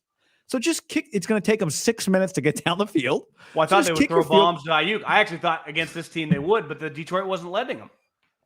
So one of the funny things out of this game, one of my takeaways from this game, John, was that Kyle defended his second quarter clock management this week. Somebody asked him about it at the end of the first half against the Packers. And one of the things he said was actually what I'm doing is what the numbers tell me to do. This is not old school football meathead guy. I'm doing what the analytics tell me to do to try to get the ball, score the field goal, go into the half. He wanted to go into halftime 10-6 against the Packers, didn't make it, so it's 7-6. This game was Kyle, he didn't get to totally play it that way, but the Niners did not go for a 4th down, right? Now, they weren't really in the position to, but he didn't for example, in the first quarter. In the third quarter, he could have on 3rd and 8 tried to pick up 5 and then gone for it on 4th down, down 24-7. We're going to need touchdowns to keep up with them, but he didn't. He just took the field goal. Moody hit the field goal. He got within 14, and he played the long game that he always plays. Campbell, on the other hand, didn't really have his feel for these situations. And, you could argue lost in the game. Wouldn't you say they're the polar opposites? Dan's obviously the most extreme, but I would say Kyle in modern day football is close to the other edge. He absolutely he is. Kawakami talked to him this week and said, Kyle, you're like an old school coach. You're like an old coach. And Kyle's like, I am? No, I'm not. But today Kyle was proved right. I think Kyle's philosophy is part of why, and Dan Campbell's philosophy is why the 49ers won and the Lions lost this game. Yeah, well, Dan Campbell's for sure. I think there is some middle ground. If Dan played it Kyle's way today, the Lions might win the game. Yes. Assuming his kicker makes the kick. Assuming Badgley makes the kicks. But I don't think anyone would even be on second guess. If you miss a kick, you miss a kick. Moody obviously missed another kick. Totally. But I think when you go for it, and I hear, well, hit his hands. It was a really hard catch. It's a pressure spot. Guys drop balls all the time. Just throughout football. It's just, that's part of the variable of a play. Right. The guy might drop it because not every ball's like this. Some are the defense is out there too. Yeah. The guy was all over him on the inside. That's why Goff had to put it on the other side. And it was the Niners were given life because of that. And I'm sorry, guy, that there has to be, if it would have been reversed, like listen, it's hard for Detroit to be mad. They haven't been here in 30 years. So the Niners fan experience, people that follow this team, their experience is a lot different. They're used to being in this game. But I think it's hard to forgive. Like, can we just use some common sense? It's like, oh, that's just what we do. It's what we do. Well, yeah, I mean, fucking Dale Earnhardt goes 200 miles an hour when he races. He doesn't do that when he's fucking driving to McDonald's. Like, you got to pick your spots. Yeah, but also Dale Earnhardt, wait, junior or senior? Well, yeah, junior retired too because of concussions. But you know what I meant. You drive Mike Landretti or something. Do you drive a little different when you're in the lead versus when you're behind?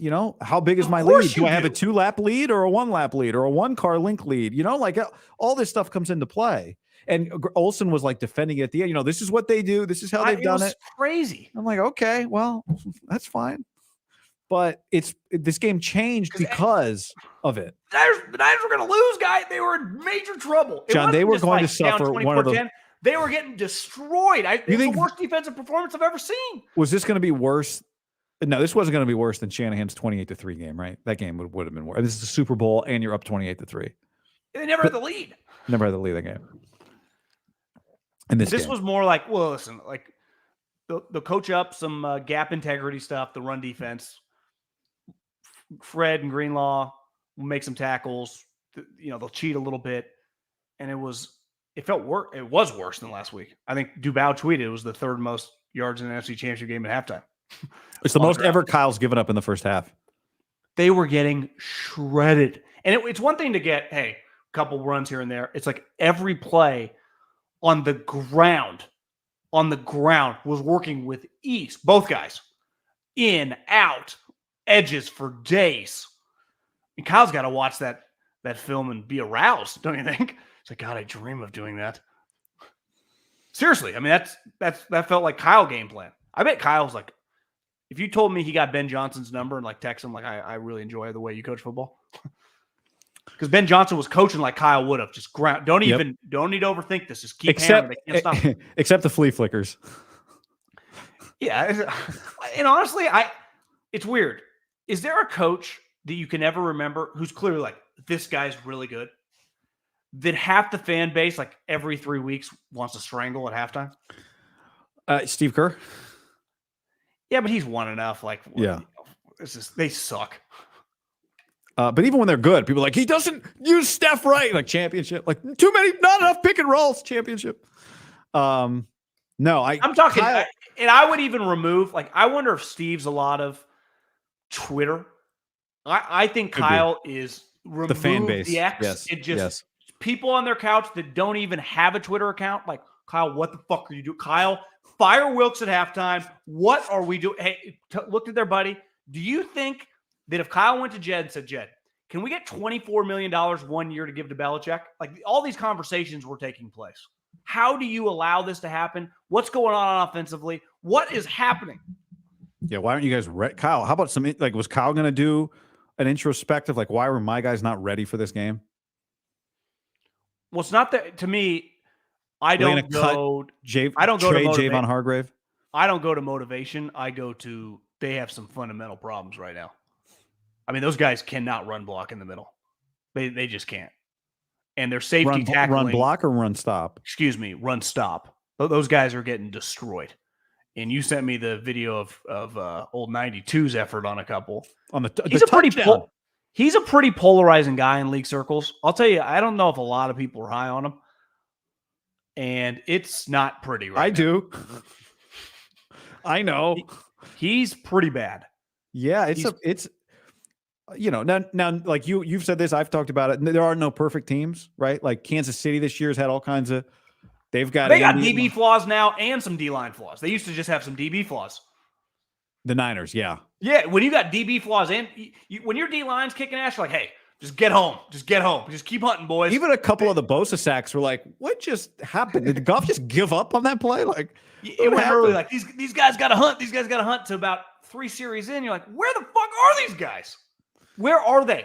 Goff and you just look, and the white guy are just the white jerseys were just on them, right? It was just white, and then you like, is there red anywhere? and you couldn't see it. The Lions' offensive line was just 5 guys like this. You're like, what? I swear to God, every single play felt like that. Goff just looked like a palm tree in the desert, just tall and all alone, just like all the time in the world. White jerseys like this, and you're just like, where are the red guys? Goff looks, because he's wearing like these skinny white pants, he looks 7 feet tall sometimes when they show like full body Goff standing in the pocket. And then they did start to pressure him in the second half, and it started to create some bad throws. But I thought Jared was pretty damn good today. Well, here's pretty clear. I thought he was better than his 61% completion percentage.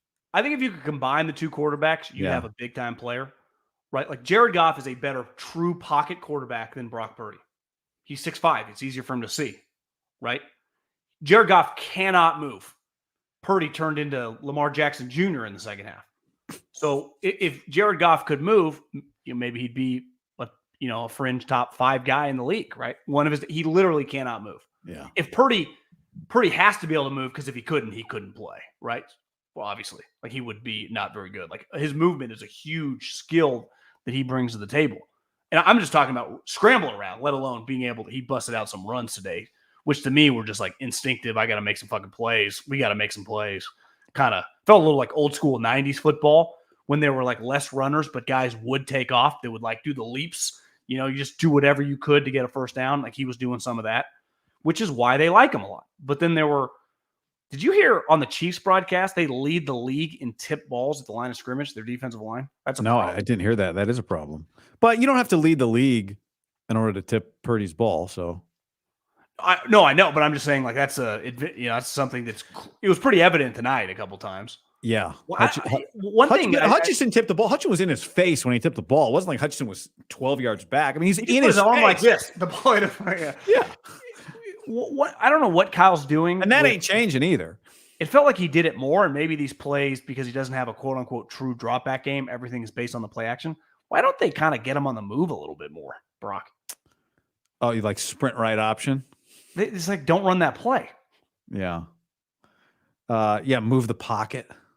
The only time he moves is when the pocket, everyone's about to kill him, and he takes off one of the ways.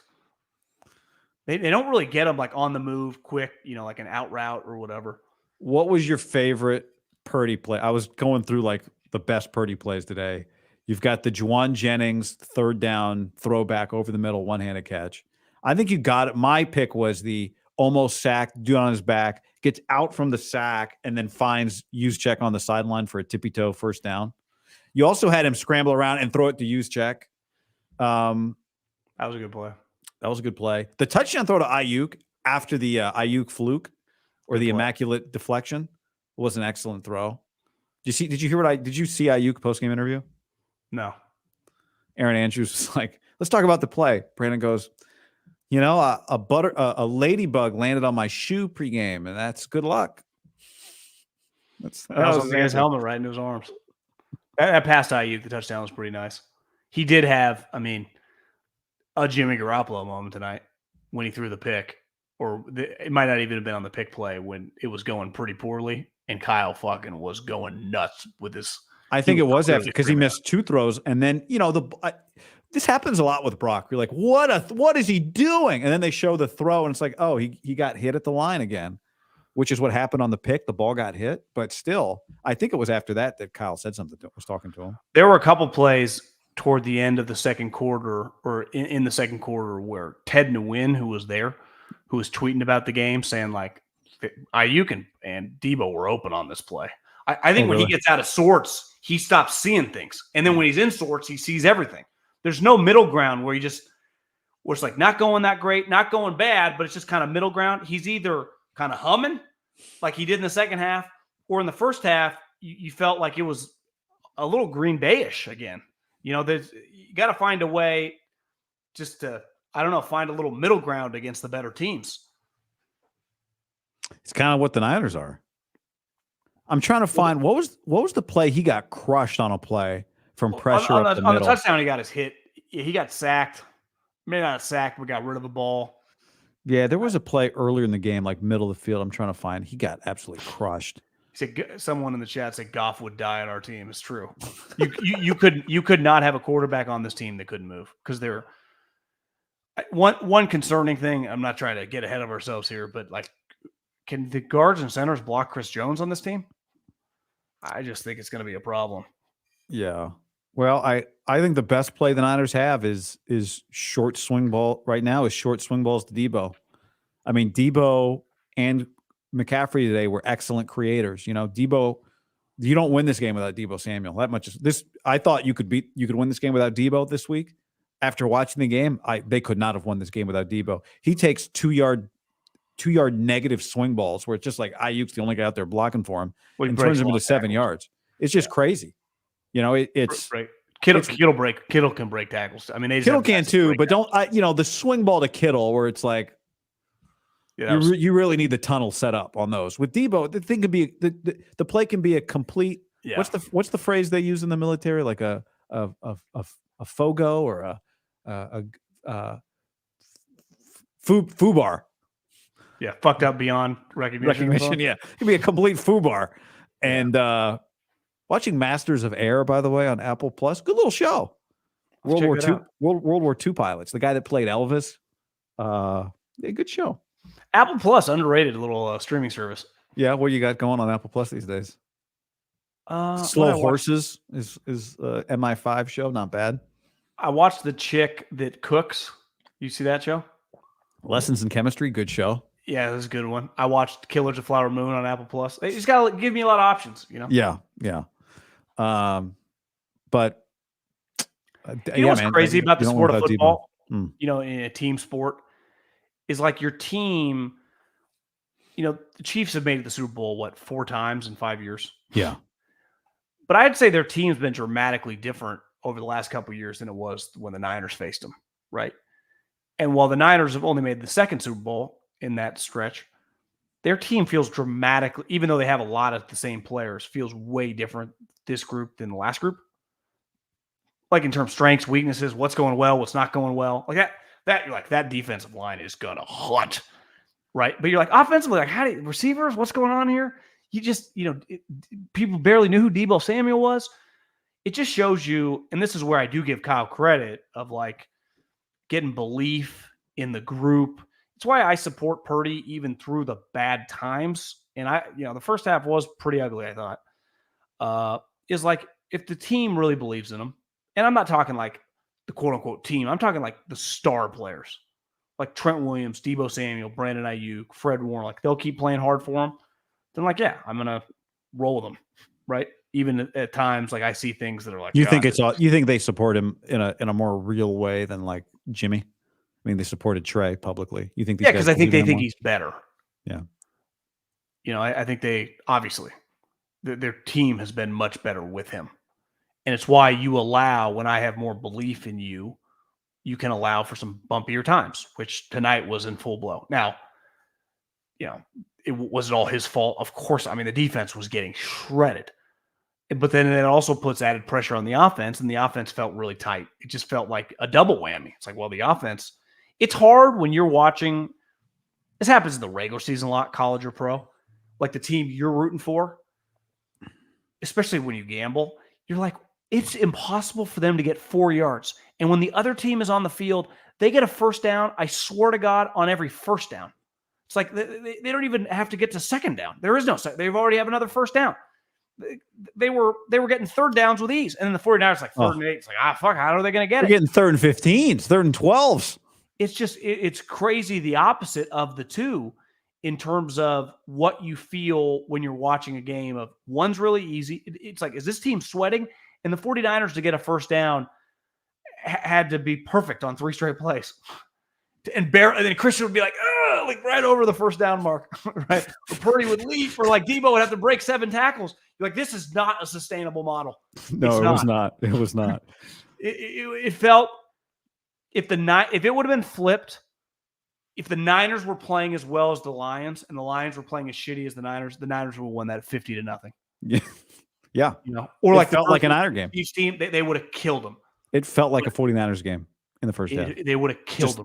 I mean, it was, but would have destroyed them. Especially like it's already kind of on edge, and then Moody missed the kick. And then for that second half, and the second half is even the wrong way to say it. Like the last half of the third quarter and then the fourth quarter for it to flip, and it all flipped on the missed field goal. and then Purdy running around. That was a huge difference tonight than obviously the last time, right? Yeah, I mean, you know, in a game like this, so many things happen that you can't say a single thing. But, you know, the Niners have had some pretty legendary quarterback runs in their history. Alex Smith and Steve Young have had two of the great probably runs in NFL history, right? Quarterback runs. None of Purdy's runs today were touchdowns. But, you know, what comes next kind of, I think, helps frame what this game was. And if they go win the Super Bowl, then obviously that game is huge and this game isn't as big. But I do think this game will live on as kind of like the one that got them to the next level. This franchise, for all the winning that a lot of people have seen, it's been 3 decades of a lot of terrible losing, right? Like that's really what we like. The franchise loves to look 5 Super Bowls and all that stuff. And here comes Steve and us. Steve made it out today, by the way. Maybe the NFL paid Steve to come out today, him and Barry. Did you see Steve? I sent you a picture. Joe Montana. Sorry, I keep saying Steve. Yeah. Well, he was the honorary captain with Barry. Honorary captain. He was out there on the stage to like get the trophy. But you know, it's this is their catch game if they go on to win the Super Bowl, right? That game was the one, it was an NFC championship game that led to a Super Bowl and started a dynasty. Whether or not this one starts a dynasty, that's a little bit much, but like this becomes a really legendary, it's one of their greatest non-Super Bowl wins in the franchise's history. Well, they scored 27 unanswered in the second half, right? I know the Lions scored a late down touchdown, by 17. Yeah, they scored 27 unanswered, which they weren't in trouble. They were in major trouble on life support, and I would imagine everyone watching the game thought they were going to lose. Like no one. It's one thing. Like, hey, listen, it was a little weird start. It was like this is an ass kicking because this team, you've seen enough of that flipped. You have no history of them winning that game. But I mean, you've seen enough. Like you're used to the team, like the Niners over with Kyle when they're beating a team like that. You're like, they never lose this game. They don't. It just gets worse, right? And when you can't tackle anybody, and the other thing is, anyone that was watching this game that has kind of followed the Lions, it wasn't like, God, who are these running backs? Like those two running backs are good. The young guy can fly. He obviously made a huge mistake later in the game. It wasn't even, I mean, to me, fumble, like is fumble a mistake? It's like he just get fucking ripped Well, the out. mistake was going like not knowing the play. He went the wrong way. That's what Olsen said. Yeah, and think about today. 2 of the biggest fumbles of the day, 2 rookies. I mean, the Niners scrap rookies beside the kicker that they ride. But, you know, there are not many random players out there for the 49ers. And even Jair Brown, who is young and out there, he is surrounded by a ton of veteran players. I mean, this Lions team was their first touchdown, second-year guy, Jameson Williams, right? Gibbs, touchdown. Porta making plays. I mean, they're very dependent. Hutchinson, second-year guy. They're very dependent. Like, their core guys, what's the average age of that group? Like 23 years old? What's the average age of the Niner guys? Feels like 30. I think they're the oldest. I think the oldest in the league or the oldest in the playoffs or something. The Niners? I said it out loud now. It doesn't sound right, but I feel like I heard something along those lines. If you just think about it, Debo's 28, Kittle's 30, Trent's 35, 36, Juszczyk's 32, Fred's 28, right? I mean, a lot of their guys are just older. Charvarius has now been in the league. Charvarius hasn't lost often. Do you know that? I'm pretty sure he was in Mahomes' draft class, or his rookie year might have been Mahomes' first year starting. So that was a 6th straight championship game. And this is his 3rd Super Bowl. He's having a pretty good, like he can't even relate to like. And almost was in the Super Bowl last year. Yeah. Did you see? You think it would have been worse?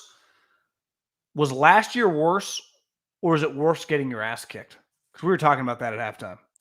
Yeah, I think this would have been worse. Now, I was trying to remember, like, how did I feel after that game last year? It was pretty terrible feeling. But what would have made this one worse is that that last year happened and you made it all the way back to avenge last year. And then it'd be one thing to come all the way back and lose 31-30 in a shootout or something. But then you come back all the way back and you get beat Like you get your ass kicked at home by the Detroit Lions. I think that's like the icing on the cake. It'd be one thing like, hey, the Cowboys had been rolling, the Eagles, like a huge, like a team that people thought, even it's like the fucking Green Bay Packers found this Jordan Love guy. The Lions, you're going to be in a historic moment for this franchise forever. The Lions kicked your ass. There was a touchdown. They go up like Barry Sanders there. He's like giving a fist pound to the guy sitting next to him. It's like, this is really happening here. That guy retired at 30 because he hated the team so bad. Quit at 30. The two best players in the history of the franchise quit at 30 years old. Both of them 5 years in the Hall of Fame. No one even asked questions. Probably their third best player ever, Stafford, gets traded, immediately wins the Super Bowl. You're going to lose. Now, this team, in fairness, is like, they're a legitimate team. Like, how many of their guys would the Niners fucking sell their left nut for? I mean, what would the Niners do for Hutchinson or Gibbs? I mean, they would love a lot of their players. Jameson Williams. Yeah, all their guys. I mean, they got their tackles. Yeah, Sewell. I mean, that guy. When Ben Johnson started just running Sewell in routes, I'm like, oh my God, this is bad. Right? Like it just felt like it felt like a college game where it's like, oh shit, let's give our they do that a lot. They do. I know they do, but they're just so comfortable doing outside the box stuff that it made me uncomfortable how comfortable they were with. Like they're gonna start dancing on the grave, is what it felt like. Because that's when Penei Sewell catches like a first down catch. Now it really breaks your back. You're like, oh my God, they are. That's what it feels like when Oregon's running it up on some FCS team. Dan Lanning. It was wild. It was one of the most crazy. The older you get, you realize. I bet by the time you're like 30 years old, most humans, if you're a big sports fan, you've seen basically, depending on what sports you follow, every iteration of something, right? Last second shot, missed field goal, hole in one, you name it. Yeah, a favorite, a team that can't lose, grand slam, whatever. You've seen most things. It is, and this is why obviously football is king. It is still so shocking. Like we've seen teams get their ass kicked in these big games. Hell, the Niners just had one of the craziest moments in NFL history last year when Christian McCaffrey was their quarterback. We saw that last year. And you're watching this, and whoever you're watching, you're like, this really can't be. This is crazy. I can't believe this is happening. And you get to the point where you're like, I can't believe I'm saying they're going to lose. You don't win this game. And then all of a sudden you're like, okay, he's going for it on fourth down. But even then you're like, okay, you got to score here. Then you score, you're like, oh shit. And then all of a sudden a fumble happens and you're like, holy shit. Part of it is he's going for it on fourth down. Oh shit, they're going to go up 28. You know what I mean? If they get this, the game might be over, right? Like the Ravens today. How many the Ravens' last 8 possessions, Romo was like, "This is the game here, Jim." What was the final score of that game? 17-10. Felt like it was going to be 48-44, didn't it? On those first 2 drives, I'm like, I'm about to watch a legendary duel between Mahomes and Lamar Jackson here today. First 10 minutes was pretty incredible. It was. I got a lot of texts like, doesn't get any better than this. I'm like, no. I know. And yeah, it does actually. Yeah, somebody had a good comment here, John. I can't find it, but it was basically like this: the Niner game felt like the multiverse split or something. Like the first half was like one world, and then somehow you got into the second half, and you were in a whole nother dimension. It did feel like that. I just can't get over. Here's why I do. Lamar's triple coverage throw was pretty terrible. It doesn't get any worse than that. I'll never understand this analytical movement, because that's ultimately what's behind. And every time I want to yell at Kyle for kind of doing the opposite, even when you're like, oh, I probably should go for it here. There is something in a game, like things do get weird, and that they just can. And in a moment like this is what we do. I would argue if your motto is like, this is just what we do 100% of the time, no matter what, is just like one of the dumbest mindsets ever. I can't. Belichick's whole thing was like, yeah, we'll do whatever we have to do this week. We got to go for it on every fourth down because we're playing the greatest offense ever, or like we got to change our complete defense. Like, isn't that like, I just got to do whatever I got to do to win this game? Like you're not playing the entire analytical movement here. You're not playing the entire season. You got to win this game. And I think the 49ers, that's the great part about that moment, is every fan's going to be talking like, I can't believe if you're not like every fucking person be like, what an idiot. What was he doing? It was insane. Because every fan's on the ropes. Like, this is how the season's going to end. And Dan just gave you life. Yeah. I mean, you just made me think like what we do. Like bedtime was bedtime when I was a kid, but you know what? Like there's a big game on, we're going to make an adjustment tonight on bedtime. Or if it's the Super Bowl, my parents, when we lived in Turkey, Super Bowl would come on at like 3 a.m. My parents would let me get up in the middle of the night, get whatever kind of chips, whatever kind of soda. Like I ate, like it was we made an exception that night, John. It was the Super Bowl. So I ate Pringles and had Sunkist soda, as many as I wanted. And I went to school the next day and it was fine. Right.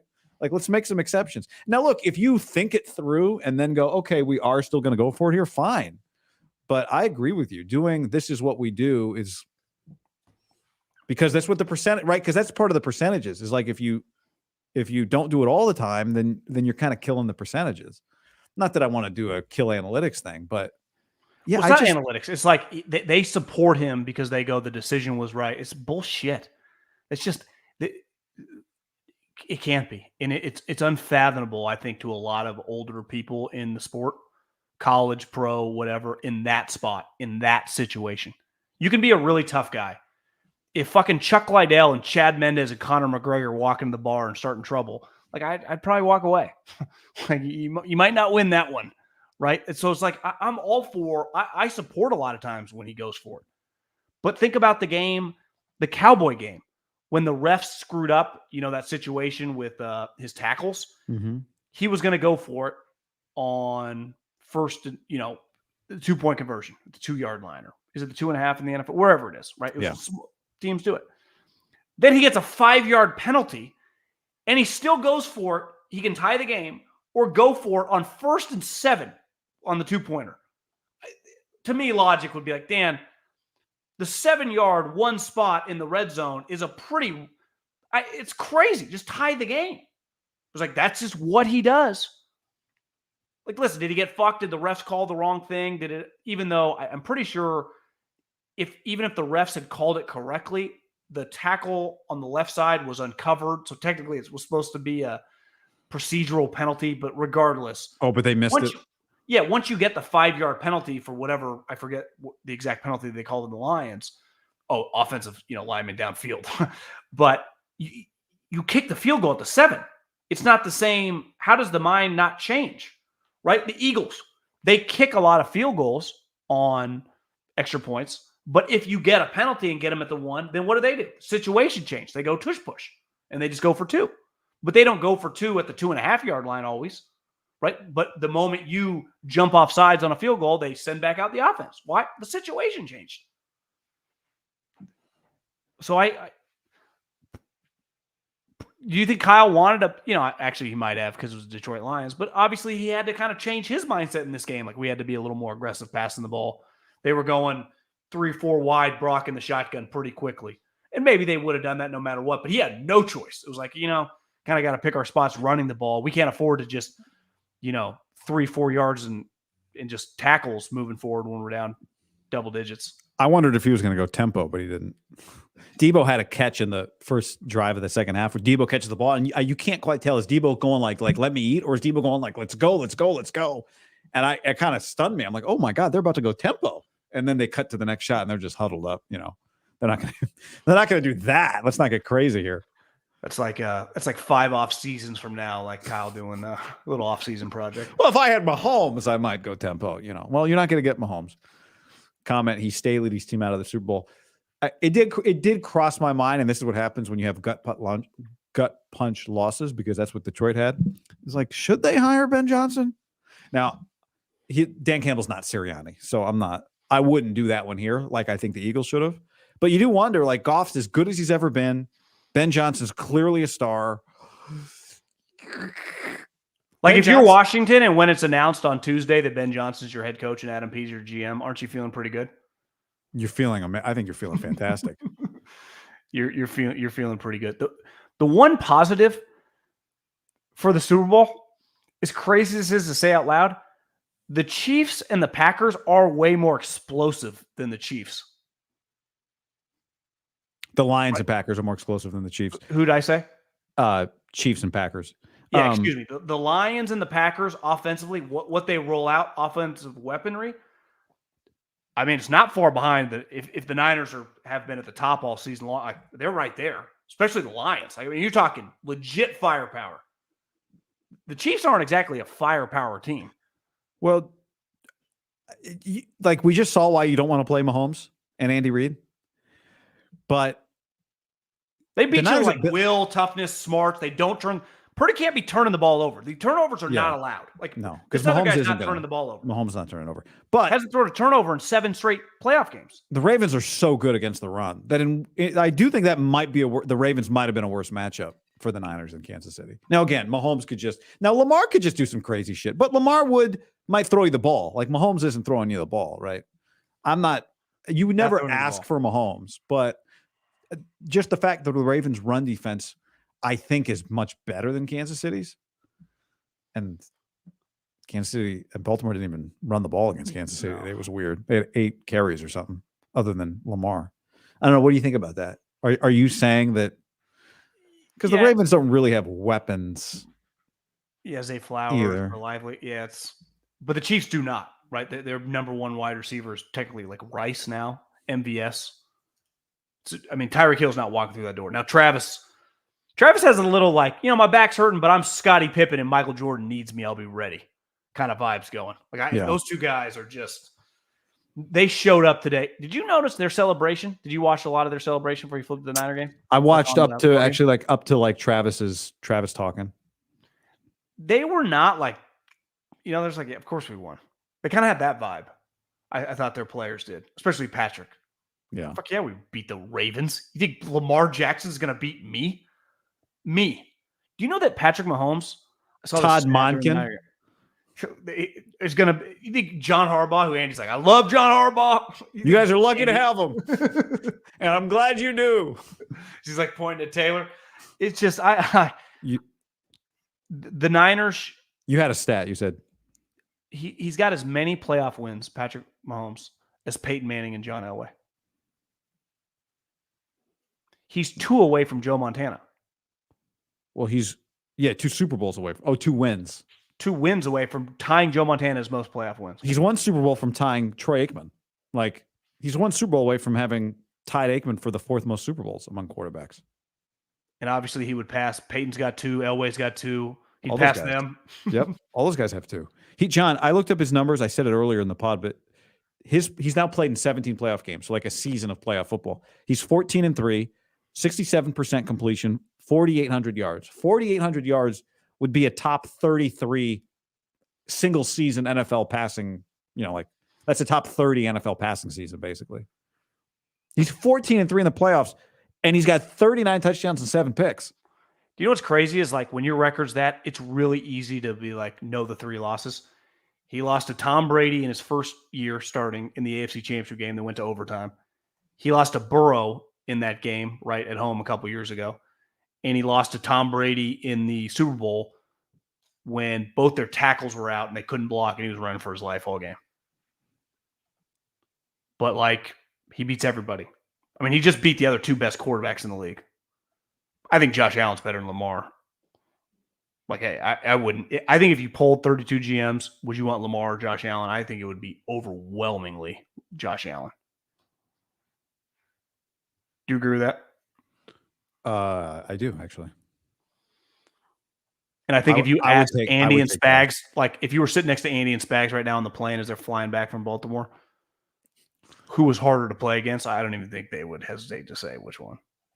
The other guys killed them. I mean, Josh has had enormous games against them in the playoffs. He did 2 weeks ago. He was good. And remember, he had the 5 touchdown game when they lost the 13-second game. I wonder if people are going to have the same energy this week on Lamar, just shitting on him. Did they kind of shit on Purdy and shit on Josh Allen? Doubt it, but. Well, I mean, Lamar gets nitpicked, right?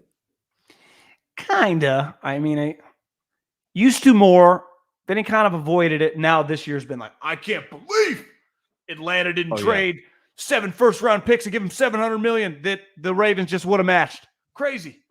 Well, Yeah, it's one of those two where it's like, oh, he is clearly the MVP this year. It's like, well, I mean, Mahomes could be the MVP, right? Well, we're at the point. That's a good example. We're at the point now, like, there's one best player in the league, and he's widened the gap. Like, the Niners can beat Mahomes. Mahomes is clearly the best player in the NFL. And if his team is wins the division, is hosting playoff games, give the fucking MVP to whoever you want. But like, there were some years when, listen, I love Charles Barkley. He was never the best player in the NBA, right? Michael was, and he beat him in the NBA Finals. Like, you could have great seasons, and that guy's still better than you.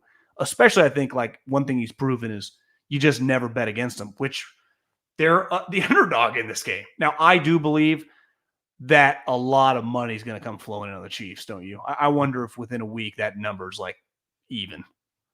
And I think if it flips the other way, I might put money on the Niners.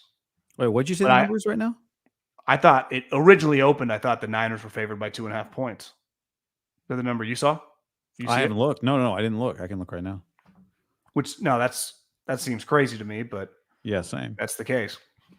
I got Niners consensus Niners 1.5. So is what I've got like everywhere, but it did open at 2.5. Yeah. Check out this. I just went to our boy. Even if I don't even think you break down the matchups, you're just like, wait, Mahomes is getting 2.5 points. Here's the money, all the big money guys. Here's $100,000. Here's $50,000. Like, it's one of those auto bets. It's like, oh, Tesla's in the red today. Add more, right? It's just, I think it's a lot of that. It's not as much John Middlekoff betting $1,000 on a game. I think it's the money guys that treat it like venture capitalists treat stocks. Boom. Just, it's an auto. Well, the way I put it on Mahomes, John, is like Joe Burrow, Lamar Jackson, Josh Allen. These are tier 1 quarterbacks, but they're not Mahomes. So either your tier list has to have a special spot for Mahomes, or you got to make those guys tier 2 quarterbacks, right? Like in any like era, Josh Allen, Lamar Jackson they are tier 1 quarterbacks in most eras, but like they're just not Mahomes. So Mahomes has to have his own little category. He just has to. He's just too. Yeah. He is a MVP level playoff player. Yeah, those playoff numbers I read to you that's an MVP season. Well, I think that's what was so concerning about the Niners' first half was like, I just watched greatness show up on the road and be like pissed off for greatness. Like, they were mad that. I mean, let's face it. I had a lot of money on the Ravens. I think the majority of people, everyone I listen to on podcasts, how could you not? You're like, this Ravens team is just complete. They're just going to overwhelm. They're just more talented. And you knew in that first drive, you're like, oh my God, the fucking Chiefs. I can't believe it. This guy had me over for Thanksgiving. I watched this guy work 25 hours a day. You don't fucking bet against the big guy. And they were just dialed. They were dialed. You're like, okay, the Niners, like, just come be. It was like, what's happening here? I was, and again, you didn't need like a legendary playoff performance, but just a dial. Like, the boys are ready. And I was like, it's just 14-0.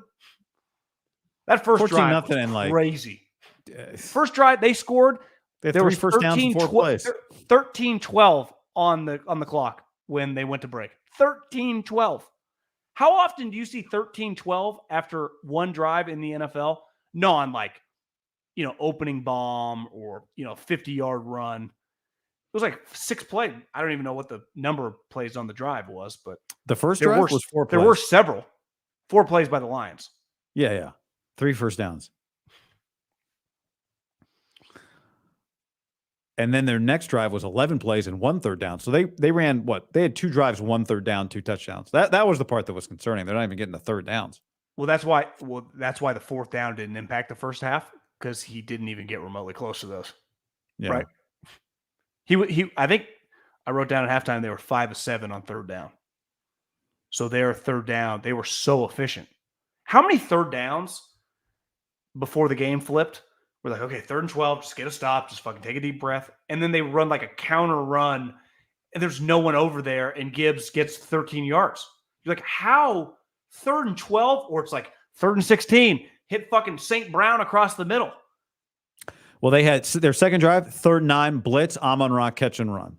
Next drive, 3rd and 10, Amon-Ra St. Brown gets away from, he like sidesteps Warner, gets a first down. Then the 3rd and 15 was the big collision with Laporta. They actually got him to punt. Their 4th drive, a 2nd and 15. Laporta gets a first down. Next drive, 3rd and 12. Gibbs, just get it to Gibbs. First down run. 3rd and 18. Amon-Ra St. Brown, 23 yards. 3rd and 6. St. Brown sideline. Yeah, that was. So I don't know what the number I just read you there was. I feel like it was. I just told you they failed on 1 third down, but maybe I missed one. It was 5 of 7 at half. Okay. How about maybe it was early in the 3rd quarter, but yeah, man, that's wild. It's got to be one of the craziest Niner wins I've ever seen of this run. I think it's one of their craziest. It has to be one of their greatest non-Super Bowl wins, and it has to be one of their craziest wins. Is it Kyle's craziest win as a head coach? Well, I mean, the Week 18 game or the Week 17 game, whatever it was, the last week of the season at the Rams when they were going to lose. Oh yeah, had to win to get in. You were there. What's his name? What's the guy? The actor? Didn't he leave? Oh yeah, the Mexican dude that was in a gang in Desperado. Yeah. I forget. He was sitting next to you. He left. So that game's up there, isn't it? That game and the game that they beat Seattle to be the 1 seed in 19. Yep. The Green Bay road playoff win. The difference of that Seattle game, if I remember correctly, it was just a good game. Yeah. The Rams game and this game were very similar, where you were sitting at halftime being like, I can't believe what I just witnessed. I can't believe what should I leave the game? Can't you believe wouldn't, but witnessed. Danny Trujillo, yeah. Danny Trejo, yeah. Or Trejo. I don't know exactly. Here's a stat for you, John. I knew if I went to Josh Dubow for the Associated Press's Twitter page, he'd have something good. I do think it stings, by the way. Once the Chiefs won, I'm like, yeah, obviously, whatever happened for the Niners, the Chiefs are going to be in your building. Like that's. Remember, I said last week. Yeah, I do think that stinks. You thought last week which one was worse, the Chiefs or the Niners? Well, because once we realized, you told me that the AFC team gets the Raiders building. I'm like, they're so numb to it. And then once I watched the Chiefs, the way they won the day, I'm like, yeah, that fucking sucks. It'd be one thing if you just hired Harbaugh. Like, all right, they're all happy about their Antonio Pierce hire. You know what I mean? Mahomes and Chris Jones after practice, like cleaning their nuts in your shower, and Travis Kelce taking a dump in your toilets, and Andy's feet up in his maid office. Like I don't think you just want those guys just getting comfy in your area. The worst part of it is that you should know the Chiefs don't care that it's your building. You know what I mean? Don't give a shit. Like the Chiefs are not like relishing. We're in their building. They don't care. You could have put them at any building. The Chiefs will have to be like, hey, nice building. Good job, guys. 100%. Good job, Mark. Great weight room, by the way. Yeah, appreciate the hospitality, guys. Yeah. Awesome little shake room you got there. How about this stat, John? QB since 91 with at least 2 20-yard runs in a playoff game. Here's the list. Brock, Lamar Jackson, Kaepernick, Culpepper, McNabb. So Brock has broken the color barrier on this list. Yeah, man, that's pretty crazy list to join, huh? That's pretty crazy list to join. I don't think Culpepper felt like got fat when he got older, but the other 4 guys. I honestly would not have guessed Culpepper on that list. That's for damn sure. It had to be some like blown coverages. A guy fell in one of the runs. How old was Culpepper? You'd say McNabb. I mean, one of the great athletes of all time. He started on the basketball team at Syracuse, as well as a starting quarterback. Like that's got to be a short list, right? He got drafted 2. I mean, he's just an all-time athlete. Lamar, I mean, probably just overall resume, the best runner of all time. And you would say Kaepernick was the fastest straight line runner in the history of the league. Just straight line. I mean, it's at any position or quarterback? Quarterback. Yeah. Like straight line gets. I feel like he's the fastest, his play speed. And Brock Purdy. He had such long strides too that he was felt the fastest. I don't know. Maybe. Yeah. Maybe it was just the Packers defense was terrible, so no one was even around. No, I think part of it, his strides were so long that he galloped. Like he looked like a thoroughbred horse. Culpepper, people said he was a good athlete before he got fat. It's true. Like he wasn't. I never viewed him as like average athlete, big arm guy. I didn't view him as like a scramble guy. But honestly, it's so far removed. I just remember him throwing it really far to Randy Moss. Yeah, rushing. I mean, yeah. How does he find these stats? Huh? How does he find these stats? Oh, you can filter, through some of these advanced stat packages that people have. He early in his career, he had a year where he ran 100 times, but I don't know, did he suffer an injury? Like halfway through his career, he went from like running the ball. The first half of his career, he was running like 70, 80, 90 times a year. And then at age 28, it became 10, 24, less than twice a game. So the 2004 year was the last year that he did it. But man, I mean, he led the league in passing that year in 4,700 yards. Just checking my phone. I've gotten so many texts of memes and tweets of like Dan Campbell drawing an 18 in blackjack. Hit me. I mean, just a lot. So Campbell's getting a lot of criticism. I think he's gonna get destroyed. I mean, before you came on, I said what I said. You said what you said. I haven't really checked on the streets to see if I think some of the nerdier guys feels like the Ringer's got a crew of them. I think there's a crew of 7, 8 guys. The one dude for ESPN, forget his name, never read his shit, but I know he's like a numbers nerd.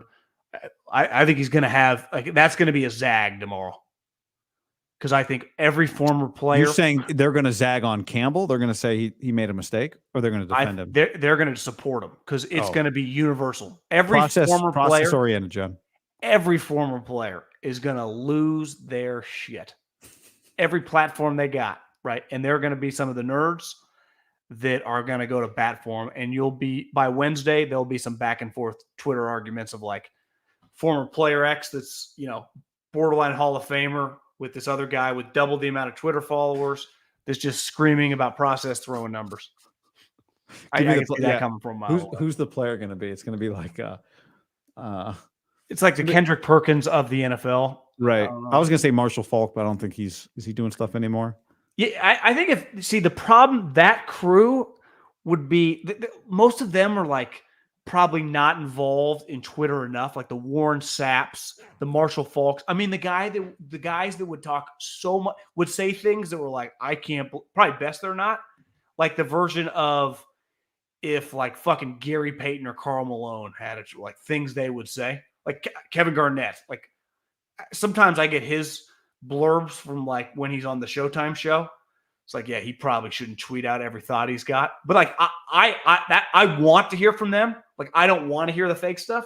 But those types couldn't even fathom what happened today, I think. Like, if you played football in the 90s, like for the Parcells, for the Holmgrens, and just fundamental how hard it is, how hard the sport is, how difficult it is to win games in the regular season, how many guys that like, maybe I had a 9-year career and I got to the playoffs twice, and looking back, like I got there in my second year, I thought it was always going to be that easy. I remember watching the Barry Sanders documentary. They got to like the NFC Championship game early on in his career, and then they sucked the majority of it after that. And in that documentary, he's like, God, you realize later on how difficult it is. And then you get some guys like Charvarius that can't even relate. But I think the majority of the NFL is not Charvarius Ward. They don't get to go to a lot of championship and Super Bowl level games. So when you get in that position and then you have a chance to win, you get beat. Like the Ravens, they got beat today. Now you can nitpick Todd Monken and Lamar Jackson, but like they got worked. But I think it's sometimes easier that way. Like game plan should have been different, whatever. You lose. Like you got beat, better team. As it ages, it'll be fine. I don't think the Lions thing will age well. For them, because they may not be back. Because you're saying that they may not be back again. This might have been their shot. And it's something like ultimately today, let's say Kyle got his ass kicked. Let's say they would end up winning 48-17. And it was like, but just an ass kicking. He's not the first or last coach to get his ass kicked. I mean, it would have sucked, but like people got their ass kicked before. Andy Reid's lost a lot of these games. Andy Reid's blown some playoff games. Like nothing's going to happen. Now, there might have been a bigger picture, like, are they going to get another quarterback? Or, there would have been some other conversation. When you have a moment, it's hard to shake those moments. Somehow Dan Quinn gave the 28-3 moment to Kyle, but it is his moment. It should be. But that franchise holds it and Kyle holds it. He got absolved. But it was always hard. Pete held that Belichick moment. Like there were just moments, but Pete was already successful. Like this is going to be one of those next year of Dan Campbell. If they go 9-8 and they miss the 7 seed, it can start snowballing on you. Because most fans are not like reading the fucking analytical book of the ESPN's guy, right? They're just going, why didn't we do that? On their couch that have watched every Lions game for 20 years. How do we blow this moment? That's what 90% of the Niners fan. Yeah. Kyle never would do that. So it's hard to even use him as an example because that's not how he would blow the game. I would say this, if in down 2, let's say, and he did something with Moody, it could be something like, how did you keep rolling him out there? How did you go down? Oh, right. Like a 4th and 2 and he kicks. Right. Yeah. 4th and 2 down, 4th and 2 tie game. He kicks and misses it. And the other team gets the ball. What about down 1, Yeah. Or down 2 or down 3, like in a spot where you can either take the lead or feel like, Kyle, you cannot lean on this guy after he'd already missed a field goal or something like that. Like Kyle's situation would be a lot different than Dan's. But when you get into a situation like even McCarthy, in a weird way, it's actually easier to shake just getting fucking bludgeoned than it is like, can you believe that McCarthy called that play, down 4 points on the 2-yard line with 3 seconds left? Or, something like or mismanage the timeouts. Or whatever. Yeah. Because even at the end of the game, like, I was like, Dan Campbell's got all 3 timeouts. Well, that's where, like, with the Niners, for a second, it looked like the Niners had wasted a timeout. You're like, God, are they going to need that timeout? They didn't get the play in time. But they ended up scoring a touchdown. Didn't matter. Yeah, I mean, even at the end of the game, it was weird. They're up 10. You're doing in your head. You're like, well, if they get a touchdown here, onside kicks are just so hard. They just really are. That's a weird position. I never have faith that the onside kick's going to work. Whether I'm rooting for the team, against the team, I just have utmost confidence that the onside kick is either going to go out of bounds or land in the other player's hand. And even when it does get crazy, like the Lions, it's always, I would feel like 90% of the time the guy's touching it without going 10 yards. That happens a lot. Because ideally you got to hit it. I mean, it's how many onside kicks have we ever seen truly in big spots happen? It's a very, very small number. Yeah. I think, did Jay Feely say, I think it's like 6% recovery or something on onside kicks, which actually feels high. I would have guessed like 2. Yeah. But you're right. It was like ball game. Everyone's celebrating. And then the Lions, like, they're moving the ball. And they didn't have. Do you think if he would have scored a touchdown, let's say with a minute left, and he had all 3 timeouts, is he kicking it deep or is he still going the onside kick? I think that's a good question. I don't know. I think he might onside kick it anyway. The problem, I wonder what the play is there analytically. Like, do you kick the field goal with a minute and a half or something? No, I'm saying like if you got a minute left, you got 3 timeouts, you're going to have to get a stop no matter what to get the ball back, right? Aren't you better off playing for that spot if the percentage is so tiny on an onside kick and maybe getting the ball at like the 40-yard line? I like Kyle would kick it in that spot. I actually think kicking is the right way because if you're playing, the whole point is to try to get the ball back. Wouldn't you rather get the ball back potentially closer to midfield than closer to the end zone? Because it'll be the same amount of time. You got right, and you got no timeouts either way. And if you've got a minute, then you're probably first down. Was it 4 seconds? Right, 54. Go 55. Let's just say 5. I don't think it's 5, but 55, 50, 45. Punt. You get the ball with 30. But you're only down. If you score a touchdown, you're only down a field goal. So you only so you get the ball back 40 seconds, maybe at your own 30. I think the move would be to kick it deep because you got to get stopped no matter what. Yeah, they seem to think like that's what he was going to do until they ran the ball and then had to use the timeout. So I think they got a little greedy. They thought they could hit the runs because they were all working, and then somehow Steve definitely did something in the second half. Guys were a little more filling in the gap Felt like the B12 shots, something. Hargrave was a little better in the second half. Yeah. They tackled better in the second half. it felt like their safety angles were absolutely atrocious. Well, did you see the Jair Brown on the first Gibbs touchdown run? Was that Gibbs touchdown run? The first drive? Yeah, we kind of overruns it. Yeah. Well, I think Jair Brown has one lane. Ambry Thomas, there was another DB on the other side. It wasn't that Gibbs also touchdown run, but there was one of those big runs where both the DBs, the backside corner and the safety, were both on the other side of them. It's like there were moments. Luckily, the Chiefs don't really play like that. Like those guys, especially Gibbs, feel so fast and being able to cut. He really has a chance to be a pretty special player. I mean, he's pretty awesome. yeah. If you're a big video game Madden guy, I'd play with the Lions a lot. But the Chiefs are much more of a physical pound it with Pacheco. The Niners are susceptible to kind of that outside pitches and zone runs that the Packers and the Lions do. That it's not really the Chiefs' thing. But what do you think Andy will implement over the next couple of weeks? Those plays, like they're going to run pitches to Pacheco and Clyde next. How would they not? Those plays are going to be in the playbook. they've been working now for a while, right? I just don't think. Yeah, it's kind of consistent. Part of like those two guys the Lions have and the guy the Packers have, like there's just supremely talented running backs. Like, Clyde is not. I don't think Clyde's tearing you up. Pacheco could, Pacheco, but even Pacheco, like he's not the physicality of Montgomery, and he's fast, but he's not quite the speed of Gibbs, probably, right? I think Pacheco's pretty physical. I just think they will do. Ultimately, whether you there's a difference between a touchdown and even if it's just a 7-yard run, it's going to work, right? Let's say you can't bust, 15-yard runs, but they're 6, they're still effective. Like the 49ers are going to have to find a way to be like, stop some runs. Like if they cannot stop the run, they will lose the Super Bowl. Like, I believe that. Like you can't get shredded against Mahomes.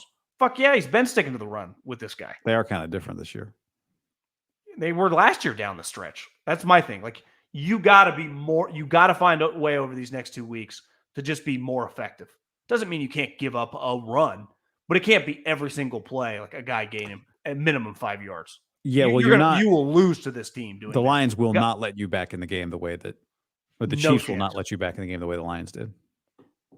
0. Mahomes will keep scoring too. Yeah. Gibbs feels like what Reggie Bush, like people like the best case Reggie, like what that was gonna be. But I feel like Reggie would have been sweet now. Reggie was actually kind of turned out to be kind of sweet as it was. But been really good in this modern day. Feels like Gibbs is faster than him, though, don't you think?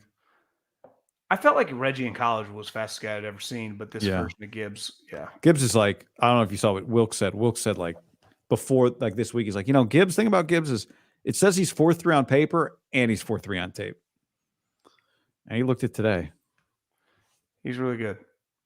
The one thing I guess for the Lions going forward, like they do have good players, but if you lose that offensive coordinator, it's how do you feel good about your next offensive coordinator? Even if you do, it's just going to be a downgrade. That guy feels like he's pretty special, doesn't he? I mean, their play caller's pretty good. Yeah. Who do they hire? They have somebody internal? I don't know. If I'm, him and Adam, Washington could be interesting quick, especially if they hit on a quarterback. Iceman says, I've lost count of my Tito's and sodas tonight. Love you guys. Thank you. I probably should have had a drink. Good luck at work tomorrow. I thought I was going to have a heart attack in the first half. Bro. I just couldn't calm down. I say. Did walks around outside and it just Did you a halftime walk? Well, I mean, like outside the backyard, couple laps. You got some air at halftime. Yeah. I was getting air a lot during the first half, commercial breaks and stuff. All right. On that note, 49ers going to the Super Bowl. Just like they drew it up. All right, everybody. Anything else to add, John? Just 2 hours, 45 minutes. For who? But yeah, you did 90 minutes before you joined, right? Yeah. Did you do Colin and 3 and out before you jumped on? Yeah. Because I got the guys are in Washington and New York. That's a championship effort. So good A lot of work. content. Somebody said, did they talk about third down run? I'm not sure what that exactly means. And I don't know. I feel like we talked about every play of this game, but there'll be plenty of time to talk. All right, everybody. Thanks for hanging. Later. Peace.